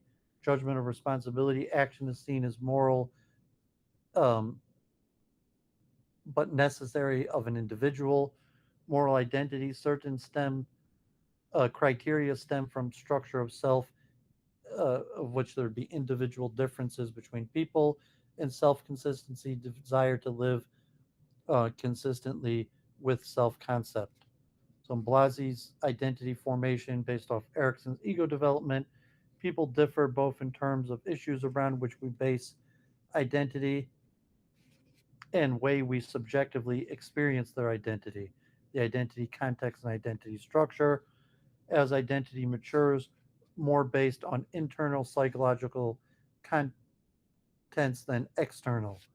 So, from adolescence to adulthood, identity is based more on external stimuli, but as a person's identity matures, it becomes more intrinsic.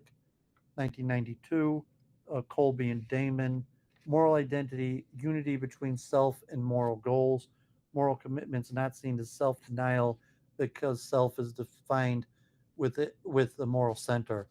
I guess there are other schools that saw moral identity as a form of self denial, where a person withholds doing what they really want to do, like a Freudian understanding of the ego, id, and superego, where the superego and ego moderate the true desires of the id.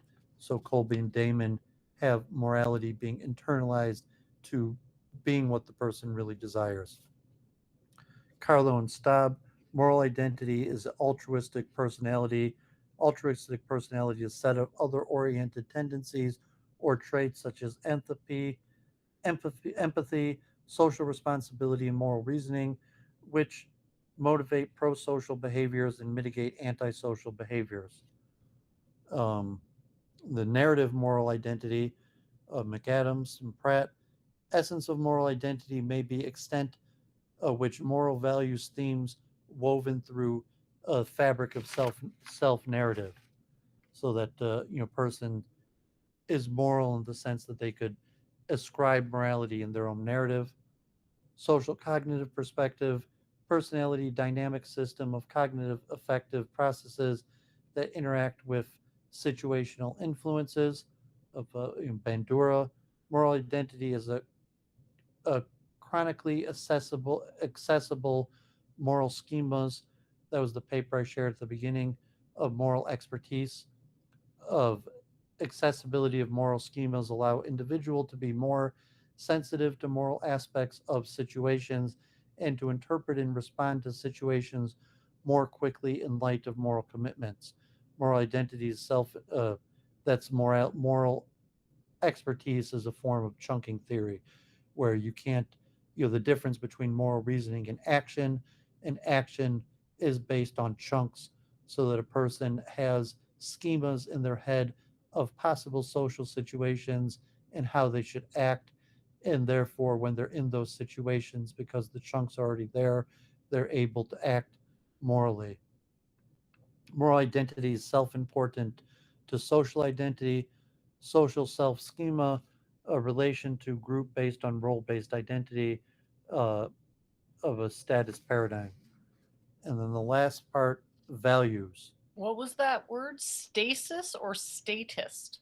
status, status paradigm. Oh, Status. Yeah. Okay. So values situate in moral space.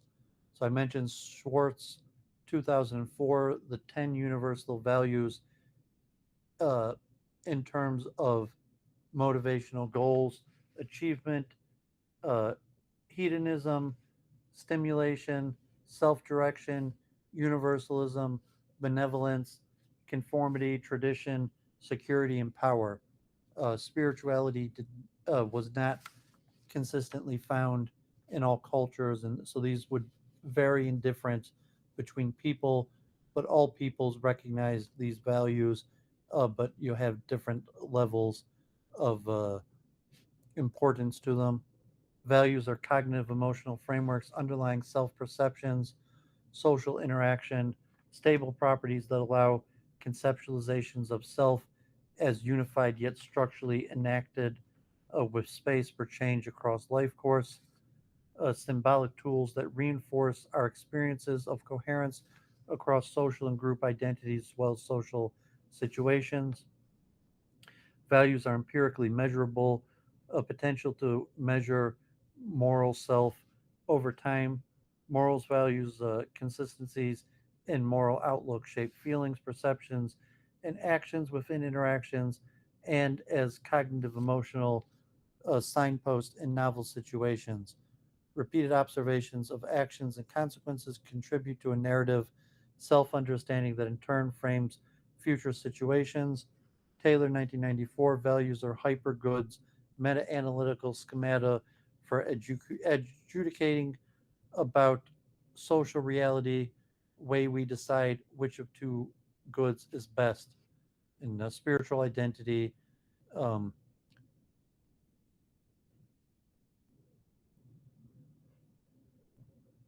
so I didn't have anything on that. I read on spiritual identity, but I decided to skip that because most of the spiritual identity, um, I guess the scientific or psychological approach to spiritual identity, I decided to skip that. So that was my notes. I did a lot of research. It said Nice. there's there's a few more theories of ethnic and cultural identity. So I've covered most of the part, and I think the last there's a few more parts on social identity. There's civic identity, and the various statuses to the complete picture of what it means identity formation, where all the aspects of identity that I wanted to be exhaustive. I'm not sure how much of this I'm going to write up and include in my essay. Um, Maybe I won't include all of it. Maybe and from here,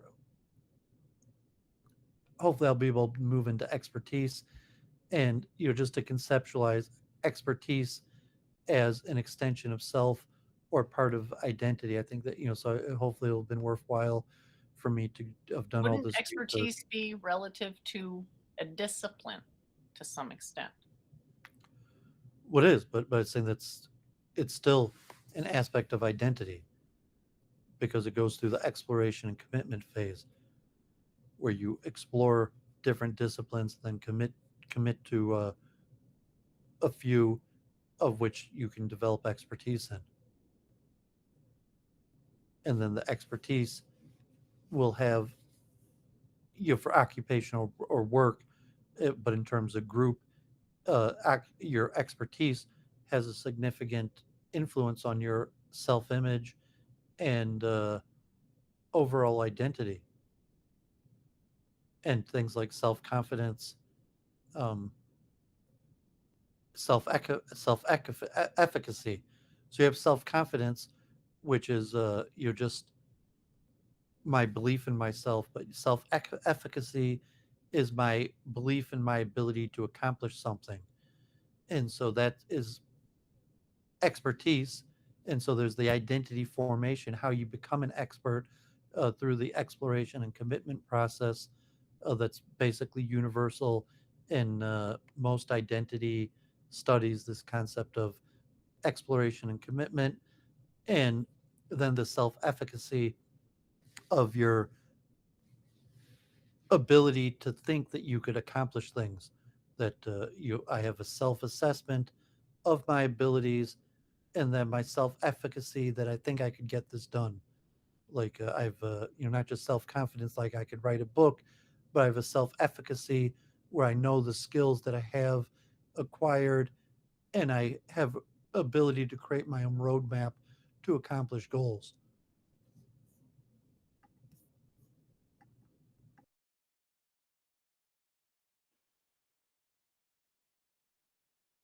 Is this still about your writing the self article, or is this now a comment about your general life direction?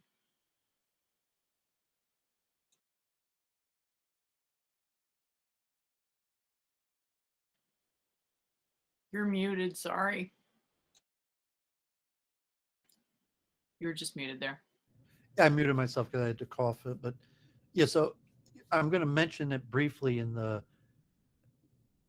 my essay about identity. So I want to be exhaustive in giving up to date historical analysis of theories of identity formation, identity, and self. And then from there, I'm going to move on to theories of expertise. And I think it's there where I'm going to have the most unique, maybe insights to advance the field of expertise. So first I want to exhaustively look at the identity, cover all the aspects of identity, like family identity, body image. These are important. I'm going to mention them. I'm just doing the due diligence, but it's not, put in an essay. It's important because, self improvement. That self improvement applies to all aspects of identity, and the main categories of identity, role, role identity. So yeah, I'm still in the research phase because it's a really big topic, but I'm winding down. Like I said, like I've been researching self and identity for over a month now, and I'm approaching the end of I mean, it's continuous. I'll keep on researching, but I've reached a point where I think I've done an exhaustive amount where I will have covered all the main theories and aspects of the issue. And like there's always more to research, but I'm glad I've done it thoroughly, and then hopefully I'll move on to more topics. And I said, for multiple truth hypothesis, self and identity are probably going to be extremely important in relation. Like multiple truth hypothesis could apply to pure math and science, but I think in terms of self improvement and understanding the higher problem of consciousness, um, the multiple truth hypothesis will prove very useful for theories of self and identity. And where I put cognitive dissonance, that cognitive dissonance will not be one of the pillars. Cognitive dissonance will be a subfield of self and identity. Cool. Did you notice there was a hat tip to multiple truth hypothesis in my article there? Um, I read it before, but no, I guess because I just looked at it briefly because you only shared it right before we started, and I'm kind of weak from fasting, so I'm not even sure I noticed that.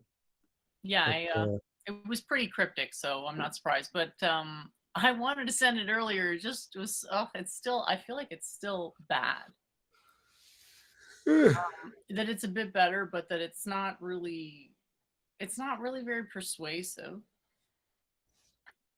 and it's just really hard to like truncate the complexity before it goes off the rails in complexity. So I thought that was one thing I succeeded with this one was to truncate it before it went off the rails. And I gave an introduction. Is that, which is pretty much just a list of my sections, but is that at all any better? Mark Smith is insisting you write a book. I yeah, concur. we're working on.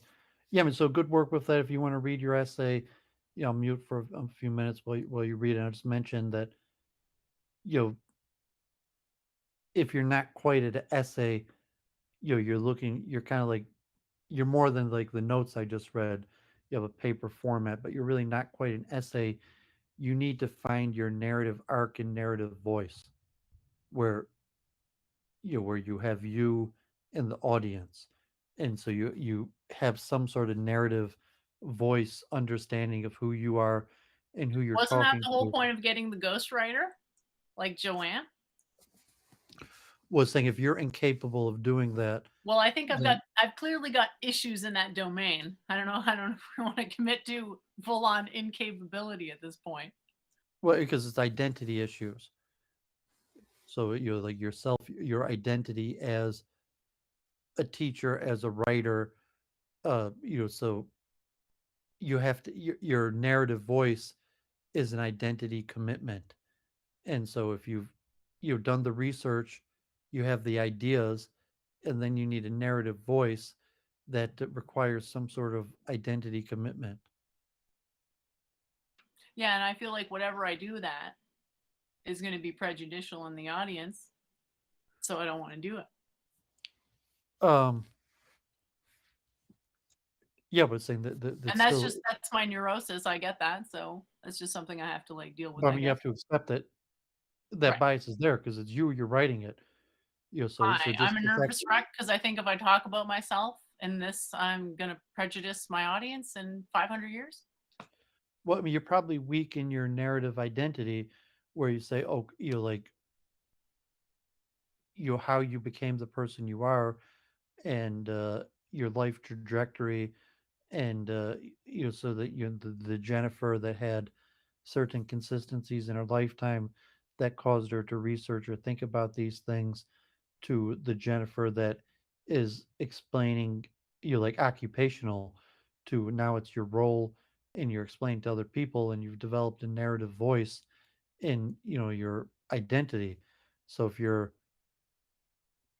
but yeah, I mean, you're not going to have a narrative voice until you have in the terms of the what I was talking earlier, till you have some form of identity commitment. You're not Yeah, going to be able to develop that a would take narrative a long voice, time to explain. and then you're not going to be able to really connect to people in your writing, because you connect to them through a narrative voice, Right. narrative arc, and your narrative arc is related to your narrative identity, in the same way that you're the person who explored and then committed to these things and developed expertise in a role identity in it, to now the person who is giving it over to other people. Yeah, that it doesn't exist though. Because the reason I can be good at this stuff is that I don't give a shit about that particular kind of information. I can make something up. Yeah, I mean, if you accept the Marcias generally The story is accepted it. I like thinking about it, knowledge. That's the whole story. There's But if you nothing put more in to the the story. if you put in the accepted terminology of Marcia's identity formation, you went through an exploration and commitment process. Yeah, I did certain things necessary for like you know, being alive. Well, Fine. you went That through. didn't inform this stuff, though. So there's a bit of a difference there. Well, Demi, you explored You're the acting like different. I discovered Ayurveda. No, I'm saying you explored your interest in it, where you had multiple possible identities, and you explored various role identities. Then you committed to this, and you committed to it by by your time and effort, and then eventually internalization of your identity, where this became part of your identity. But in order for it to become part of your identity, you had to have went through a exploration and commitment process. You're projecting, I think. I'm telling you, the mainstream Marcia entity identity formation process that is largely accepted, all people go through. And like the terminology of the exploration and commitment, that at one point you were a baby and you grew up, and you explored different possibilities, and you committed to some of those possibilities and internalized those as role identities. So, I mean, this is the science of identity formation. Marcia, based off Erickson's, the most widely accepted theory of identity formation, of exploration and commitment.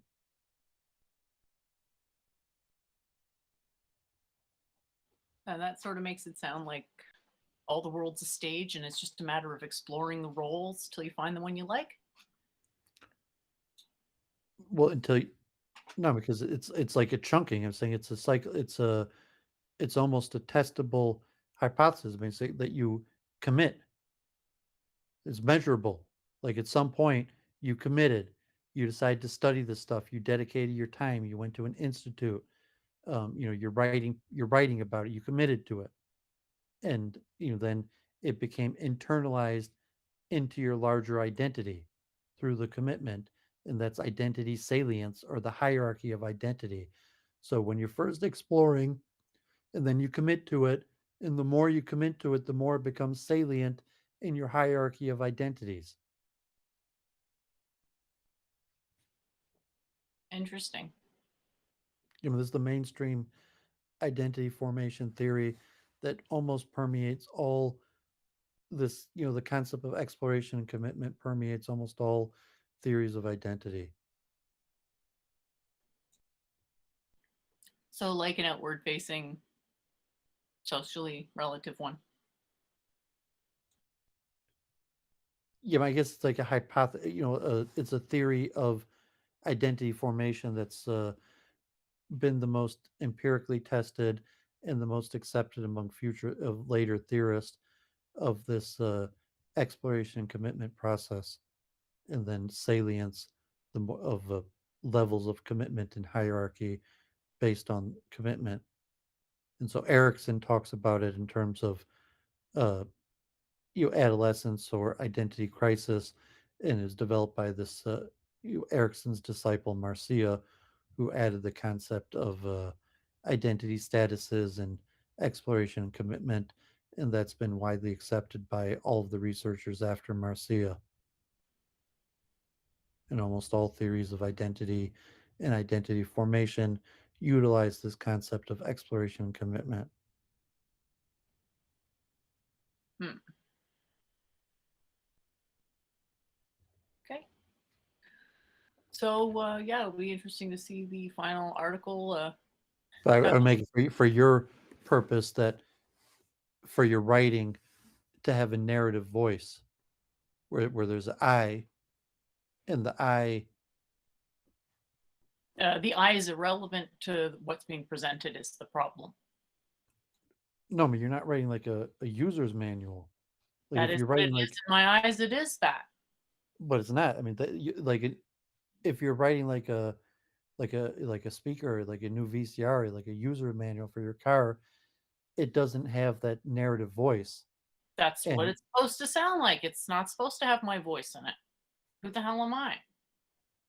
Human you're the wreckage. person who explored and committed to developing expertise, and you're the person with the expertise and your That narrative doesn't mean voice I your consider narrative myself to voice be. has the narrative of you being the person who explored and committed to this field. Given what I know about theology, that is not a good idea.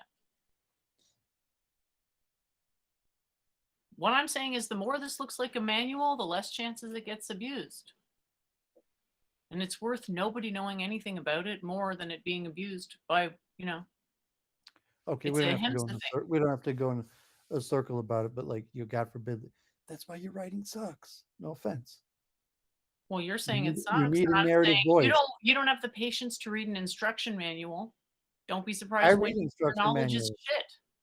I mean, that's like that was my notes. Like, I read instruction manuals, but saying like writing, you need a narrative. I mean, you could write an You're saying instruction I got manual. to get people to care about me as Jen Sharf before they're going to even dabble in my writing, and I've got to somehow weave my subjectivity into this. That's why I'm understanding that. I don't see how that would be possible. You don't need you need a narrative voice, and your narrative voice accepts the fact that you are Jen Sharf. Can't we get a ghostwriter for that? No, I mean, you can't reject that you're Jen Sharf. You can't. I can say that it has no special meaning that would be relevant to this stuff. Well, And that would be true. And that I know it, people can't handle that. So it's like, okay, are we going to have to do like a platonic lie where we have a fake identity that we agree on? Like, I don't care, no, but I mean, you like until you develop a narrative voice, we you're can't ghostwrite a narrative voice. They're saying there's something that we can get anything, but not this. yeah. I mean, say like okay, like you could hand it off to me.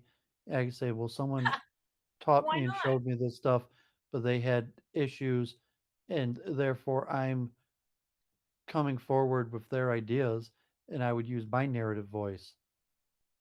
I mean, if we mean like a You ghostwriter, can't have everything. It's like maybe I have all these things, but just no narrative voice. And it's like, okay. you do have a narrative voice. That is, I mean, right now, that's your narrative voice, your identity confusion or your identity crisis.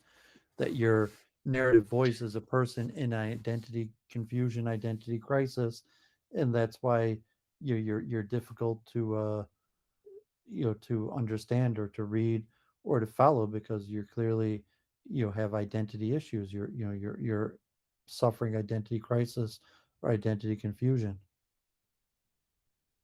Because it reads like an instruction manual, therefore I have an identity crisis. Hi, Well, Dog I'm Pluto. not saying Thanks for because.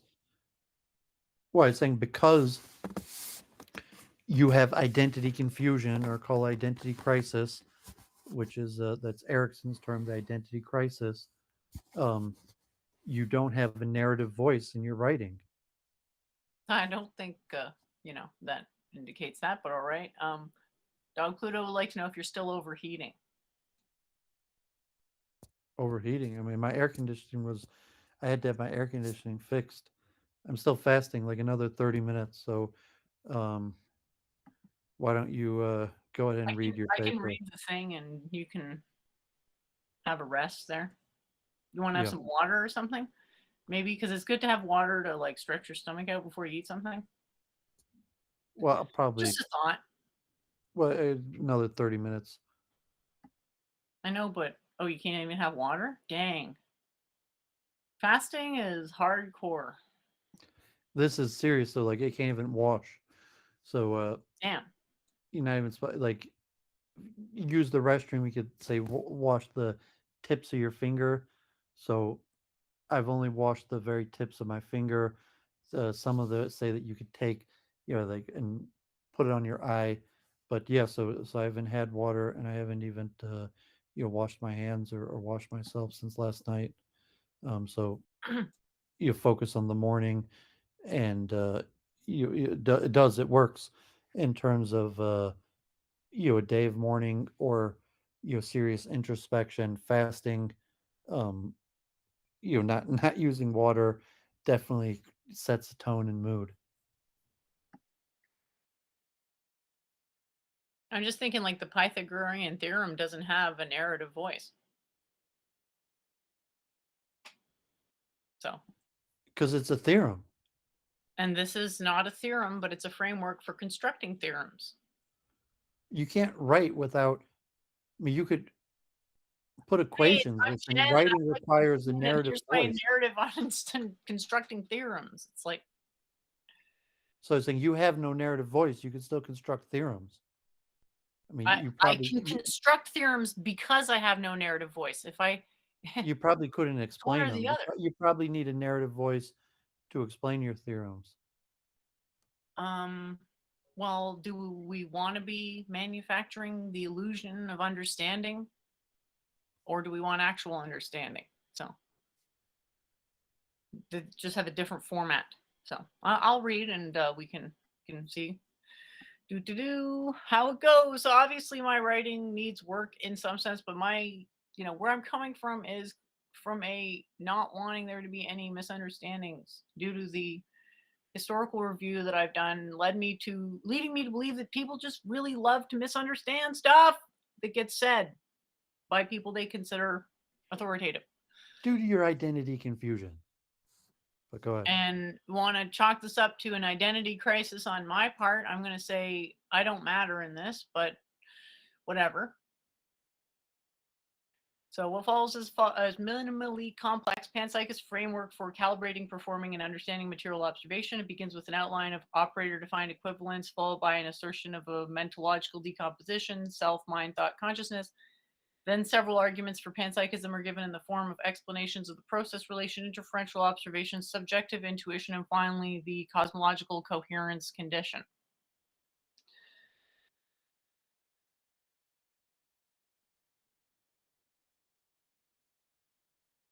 And the next part is why panpsychism is non-trivial. Reason is applied to materialism as follows. Since no permanent material boundaries exist, but conceptual boundaries appear to exist, it follows that subjective conceptualization simulates boundaries that definitionally bear no permanent materiological correspondence. So those of you who've been following the channel for a while may recognize this is not really very different from my attempt to establish that the naive epistemic access is precluded for this single irreducible ontological type, in the sense that there's no reason to presume its inclusion, even if you dress it up and say, well, I can't deceive my intention of myself. It's like, can't you? So, yeah. No one said the stuff was easy, but there is I don't want to say a method, but there's a process whereby you can resolve the right method. Are you going to be patient enough for the full process? Because there's precedence on process, and it's like, oh, what? How come something takes so long to happen? Well, it's an evolution in mental states, so there may be a severe amount of what they call like penance or time spent preparing to transition, so that the transition can be sustained. Don't want to get caught all whenever on the side there, but anyway, we're kind of looking at a couple things on what, like, the laws of physics just don't resolve the same on all levels of time, on all time scales. So it's like, well, is that the way to kind of look at it? Like sort of a I don't want to say pan temporal, like tran temporal maybe thing, where you're sort of simulating multi orders of magnitude via resonance to try to hone in on something that is actually resonant with what you're looking at. But anyway, it's all just words which somehow blah blah blah blah. At the end of the day, you can always go into the abstractions, but most people won't. They'll just, once it's in a form that it's systematized, like basically once it's in the form where like it's that calculus is at, no one's gonna care to go under the hood and be like da da da da. Like even now to try to get people to go under the hood of this stuff is like pulling teeth. And to me, that's like, what's interesting other than that? Nothing. Thanks. Okay, so next paragraph. The generating model entails the instantiation of one or more intrinsically variable undergoing the process of vibration. Boundaries. A boundary is defined as that which instantiates separation between inside and outside. So it's very simple definition. And then if you want to operate or input control that and say, well, the inside has to have property X, Y, Z, okay. That's no longer the general form, though. That's a adaptive form. And that's when you can take data out of it. You have to sort of calibrate, starting with zero suppositions and then calibrate into reasonable, what you call axioms or whatnot. And yeah, it sounds probably really complicated, but this is where you leverage computers and actually understanding what it is a computer's accelerating in our own thought process, or say, oh, okay, like work it together, sort of get almost like cheating at chess with a AI, but you get the benefit of learning, hopefully through that. But one thing about QRI that's good is that I think impedance as as a metric, a properly calibrated impedance, things along those lines are promising for what I think are good for psychology, which is sort of testimony independent assertions. And that's not quite mind reading, but we like if we may not all have the same access to truth. Language is not exclusively designed for the communication of factual data. You could argue that more utility of language is actually the obfuscation from a strategic argument of like valuation. Personal information, divulgation of personal information tends to not be personally valuable. Anyway, sorry about the digression there. Point is that inside and outside is the general thing that if someone asked me to define that, it's like, well, if you don't know what that is, it's sort of the got to be that tall to ride the ride. If you can't have like a basic inside outside distinction, like I'm not trying to make it complicated, I'm just saying when we're talking about boundaries and you're going to throw a boundary in something, what you're fundamentally doing is saying, okay, this is inside, this is outside. That's all. Ability to model a thing is predicated on a distinction between inside outside, between the model and elsewhere. A model is an abstraction on reality, a map, not territory, though there are exceptions. Inside tends to be understood as finite and outside is infinite. So this is something I've done a couple diagrams on where I've argued, I don't know, it's sort of obscure, but argument that anyway, I'll just finish what I'm writing here, so I don't want to get too complicated right now. By adapting this concept to modeling in general, attributes relating to the particular instantiation of inside-outside may be arbitrarily controlled by an operator. Boundaries are thus understood as models, which are at best minimally accurate accounts of minimally inaccurate accounts of material reality.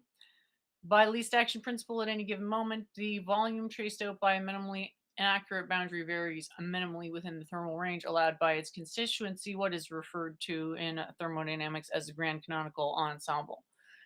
This motion drives the system to periodically undergo spontaneous state transition to a relatively more diffuse state. And what constitutes more diffuse is actually sometimes a higher energy, absolute higher energy state. So that is something that information that will come out of the form of a system. So how can we have something that's unilateral, right? Always diffusion, also have opposite directionality in its action potential. How can it be expansive and contractive, but only have unilaterality? Well, it's because it has an effective boundary. And where that effective boundary is evolves, but it still has like what amount to causal power. So basically saying the reason we're so smart is all these things. So let's just like take that, remove the crap of incorrect subjective perception, just leave what's there, which is the simulation of a boundary to explore microstates.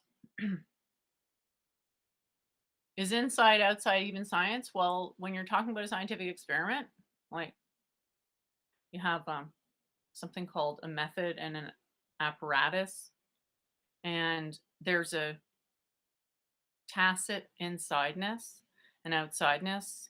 There's actually far more than that in science. So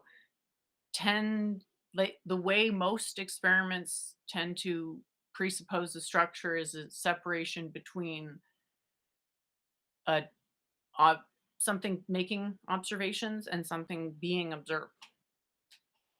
And inside would be like the experiment. Outside would be the stuff and the universe assumed not to be part of the experiment. So we're not talking about just one inside outside, one boundary to do an experiment. We're talking about quite a few boundaries. So we could look at my matter fork, but basically being able to cram information about boundaries into your math, which is consistent with your physics, will allow you to minimize the risk of artifacting through. See, because the system can artifact with itself. What if you cause your system to vibrate at its natural frequency, causing its amplitude to decouple from the input driving frequency? So there's like all this stuff. The word tetchy comes to mind. Anyway, we'll keep going. Operator defined equivalence. Okay, so this is where the multiple truth hypothesis comes in, because the operator can define equivalence absolutely arbitrarily. And as such, the valuation of any given definition of equivalence is 0. And so you start with 0, and then you say, well, let's suppose this one. And if we suppose that one, what do we get out of it? So you can sort of derive math the same way. Say, if we suppose the axioms of a vector space, look at what comes out of it. And then we can say, well, that's kind of like reality in certain ways, but maybe not in other ways, and so on and so forth. So the point is to kind of shift it to getting some understanding of what the axiomatic process is in reasoning. Because this misunderstanding that you can't explain axioms, you can't use the axioms of math to prove math. You can definitely talk about why the axioms of math function. I can say, well, parallel lines is a synthetic construct that helps because it takes advantage of our propensity for a preference for object permanence, and a certain, not just object permanence, but a certain type of object permanence that for some reason makes straight, flat, parallel lines like just something that we go nuts for. Anyway, not to get off on a rant here, but yeah, so I got this silly little example here, as people seem to love these incredibly simplistic examples in philosophy. Whether a banana equals an orange depends on how equivalence is defined. If equivalence is defined as colorness, then a banana is not equal to an orange. But if equivalence is defined as fruitness, then a banana is equal to an orange. So it's kind of a silly example. These are both bad examples. These are like sort of what you'd call a toy example. It's not meant to be generalized. What is meant to be generalized is this self-mind, thought, consciousness, tetralemma thing. That's the circular definition that I think is important, because within it you can kind of generate all the concepts, and the concepts between each other are different enough that they're distinct as they can be, because we're really only talking about one thing, but we're incredibly complex. So there's a minimum complexity that we have to get to, which is one thing I was actually happy about happening on Discord, was that somebody realized that, like, why is parsimony always argued in favor of? Where does the Occam's razor gain so much legitimacy? It's like, well, there is this sort of truth to it in the sense that least action principle, to the extent that the least action principle and the Occam's razor are pointing at the same thing, well, yeah, it's going to have a benefit. But that is speaking to a physical model. Now we're talking about a human model. Now, yes, we are a product of physics, but we're not the periodic table. We're not the order of complexity of like chemical soup. We have cognitive complexity that appears to have more than 0 parts. So it's a balancing act between those things. That's why it's a fuzzy boundary, because not every single person understands every single concept identically. But if we stick with a self-mind, thought, consciousness framework and just say, well, those things, we can define them thermodynamically and just say waveforms are vibrating. Where are the boundaries? They are pseudo boundaries, evolving pseudo boundaries, informational evolving pseudo boundaries. And self is the most abstract sort of level that you can look at that. It's without anything presupposed on it. And then mind would be one level of ordering, which is to look at the entirety of the cosmos as one thing. It's just a concept. So that level is taking it from pure abstraction to one thing. So monism. And then thought would be the other end of it, because there's no next step. There's only a dualism, which is saying, well, the other end of it, the least complex end, is the thought. So what does the mind do? It thinks. And that's kind of where the logic of that comes from. And the reason I think it's pretty easily justified is I got the definitions from how people were using them. Obviously, had to correct them with physics, but I didn't change really any popular usage. I just made it more precise.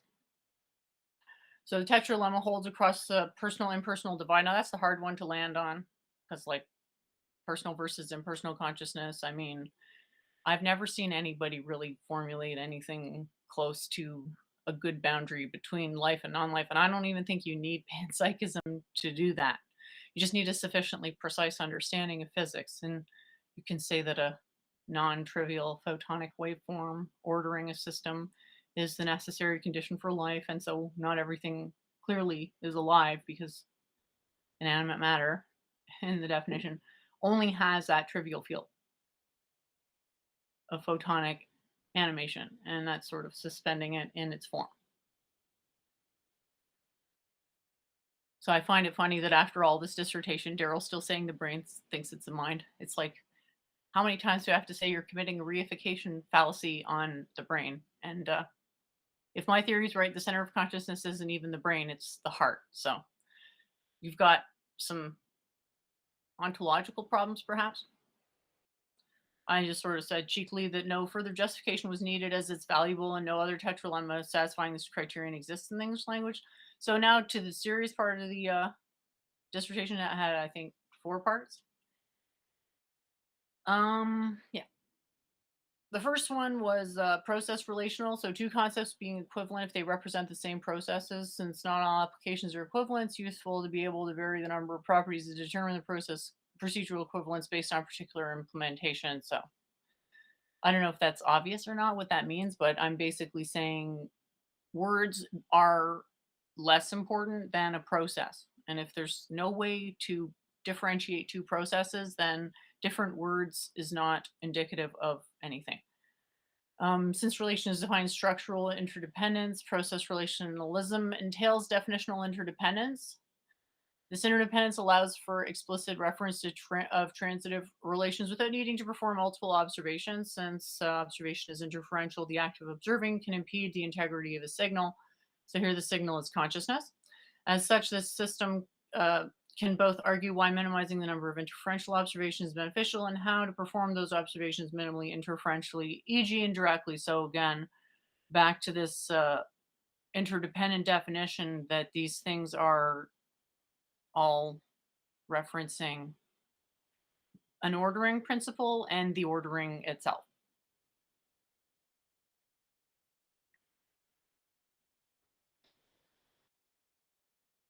Next, we have interferential observational. Herein, observations are necessarily definitionally differentiated from measurements in that the latter is necessarily interferential while the former is not. This distinction reduces the potential for mathematical artifacting effects. Very important to draw that distinction where you're treating a physical system versus a mathematical one because, I mean, if you look back here, really, there's no way to know in advance because systems vary so much between each other. How these relations really, like, you might have to calibrate your presumptions about a particular system and how the thought orders in relation to the mind, and you might have miscalibrated the mind and so on and so forth. It's fundamentally an ordering principle.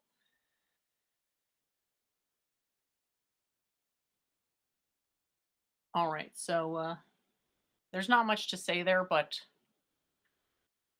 this is kind of why I try to stay away from equations. And there are some equations, like they're not in this writing here, but there are some equations coming out, and I know it's going to be like, ah, but it's better to keep it in the zero, like I like to call it a zero valued logic, because then you don't have to get caught up on thinking about implementations, because that's where the power really comes from, is the perception of an idea and gaining insight from thinking about one thing for a really long time.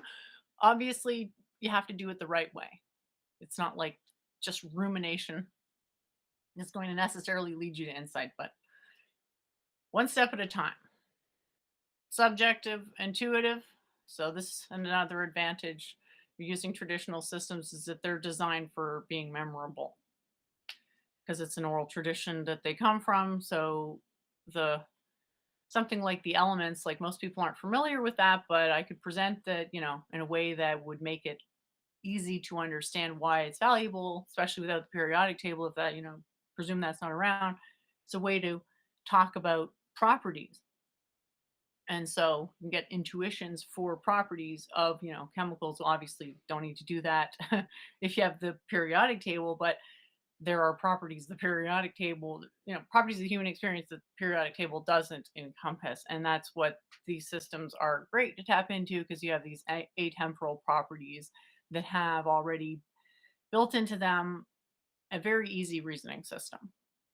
You have a conservation of energy principle in the mind, that at any given time, there's a certain amount of energy coming from the body into the mind, and that is conserved, but the utility of it is highly theoretically variable. Again, I'm trying to kind of ramble here because I'm feeling sorry for Doovid because he's probably really hungry and still hasn't eaten anything. But I'll continue here. The final argument is basically one of abstract, that's why it's at the end, but basically a coherence argument. Now, we're not talking about coherentism where a new belief, beliefs are true because they cohere with old beliefs. That's not what we're talking about. When I'm saying coherentism, coherent type arguments, is that it's a grounding argument, which means in order for something to be discernible at all as ordered information, it has to have a certain structure to its assumptions.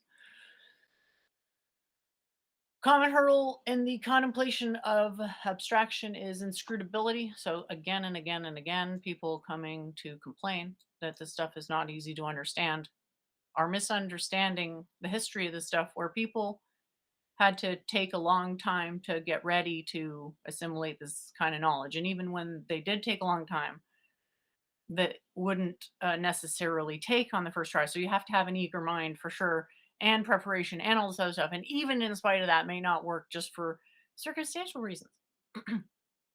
So to think that it's something that can be switched in polarity to where the person with the knowledge is now arguing on behalf of knowledge, well, that can happen, but it's more of a minimum sort of standard rather than a forceful imposition of something that traditionally the knowledge is there to anyone who's able to assimilate it. Is just, it takes time, and then you can't really set the terms for how long it takes, because there's considerations that, how do you get beyond the contemplation of your current position? You have to take a look at what's available and do your own meta-analysis, in a sense, and either come to the conclusion that, yeah, you are ready to make an educated guess about an authority for a source you don't actually fully understand, or you're like, you need to do more self-study before you can make that kind of thing. Doovid, are you okay?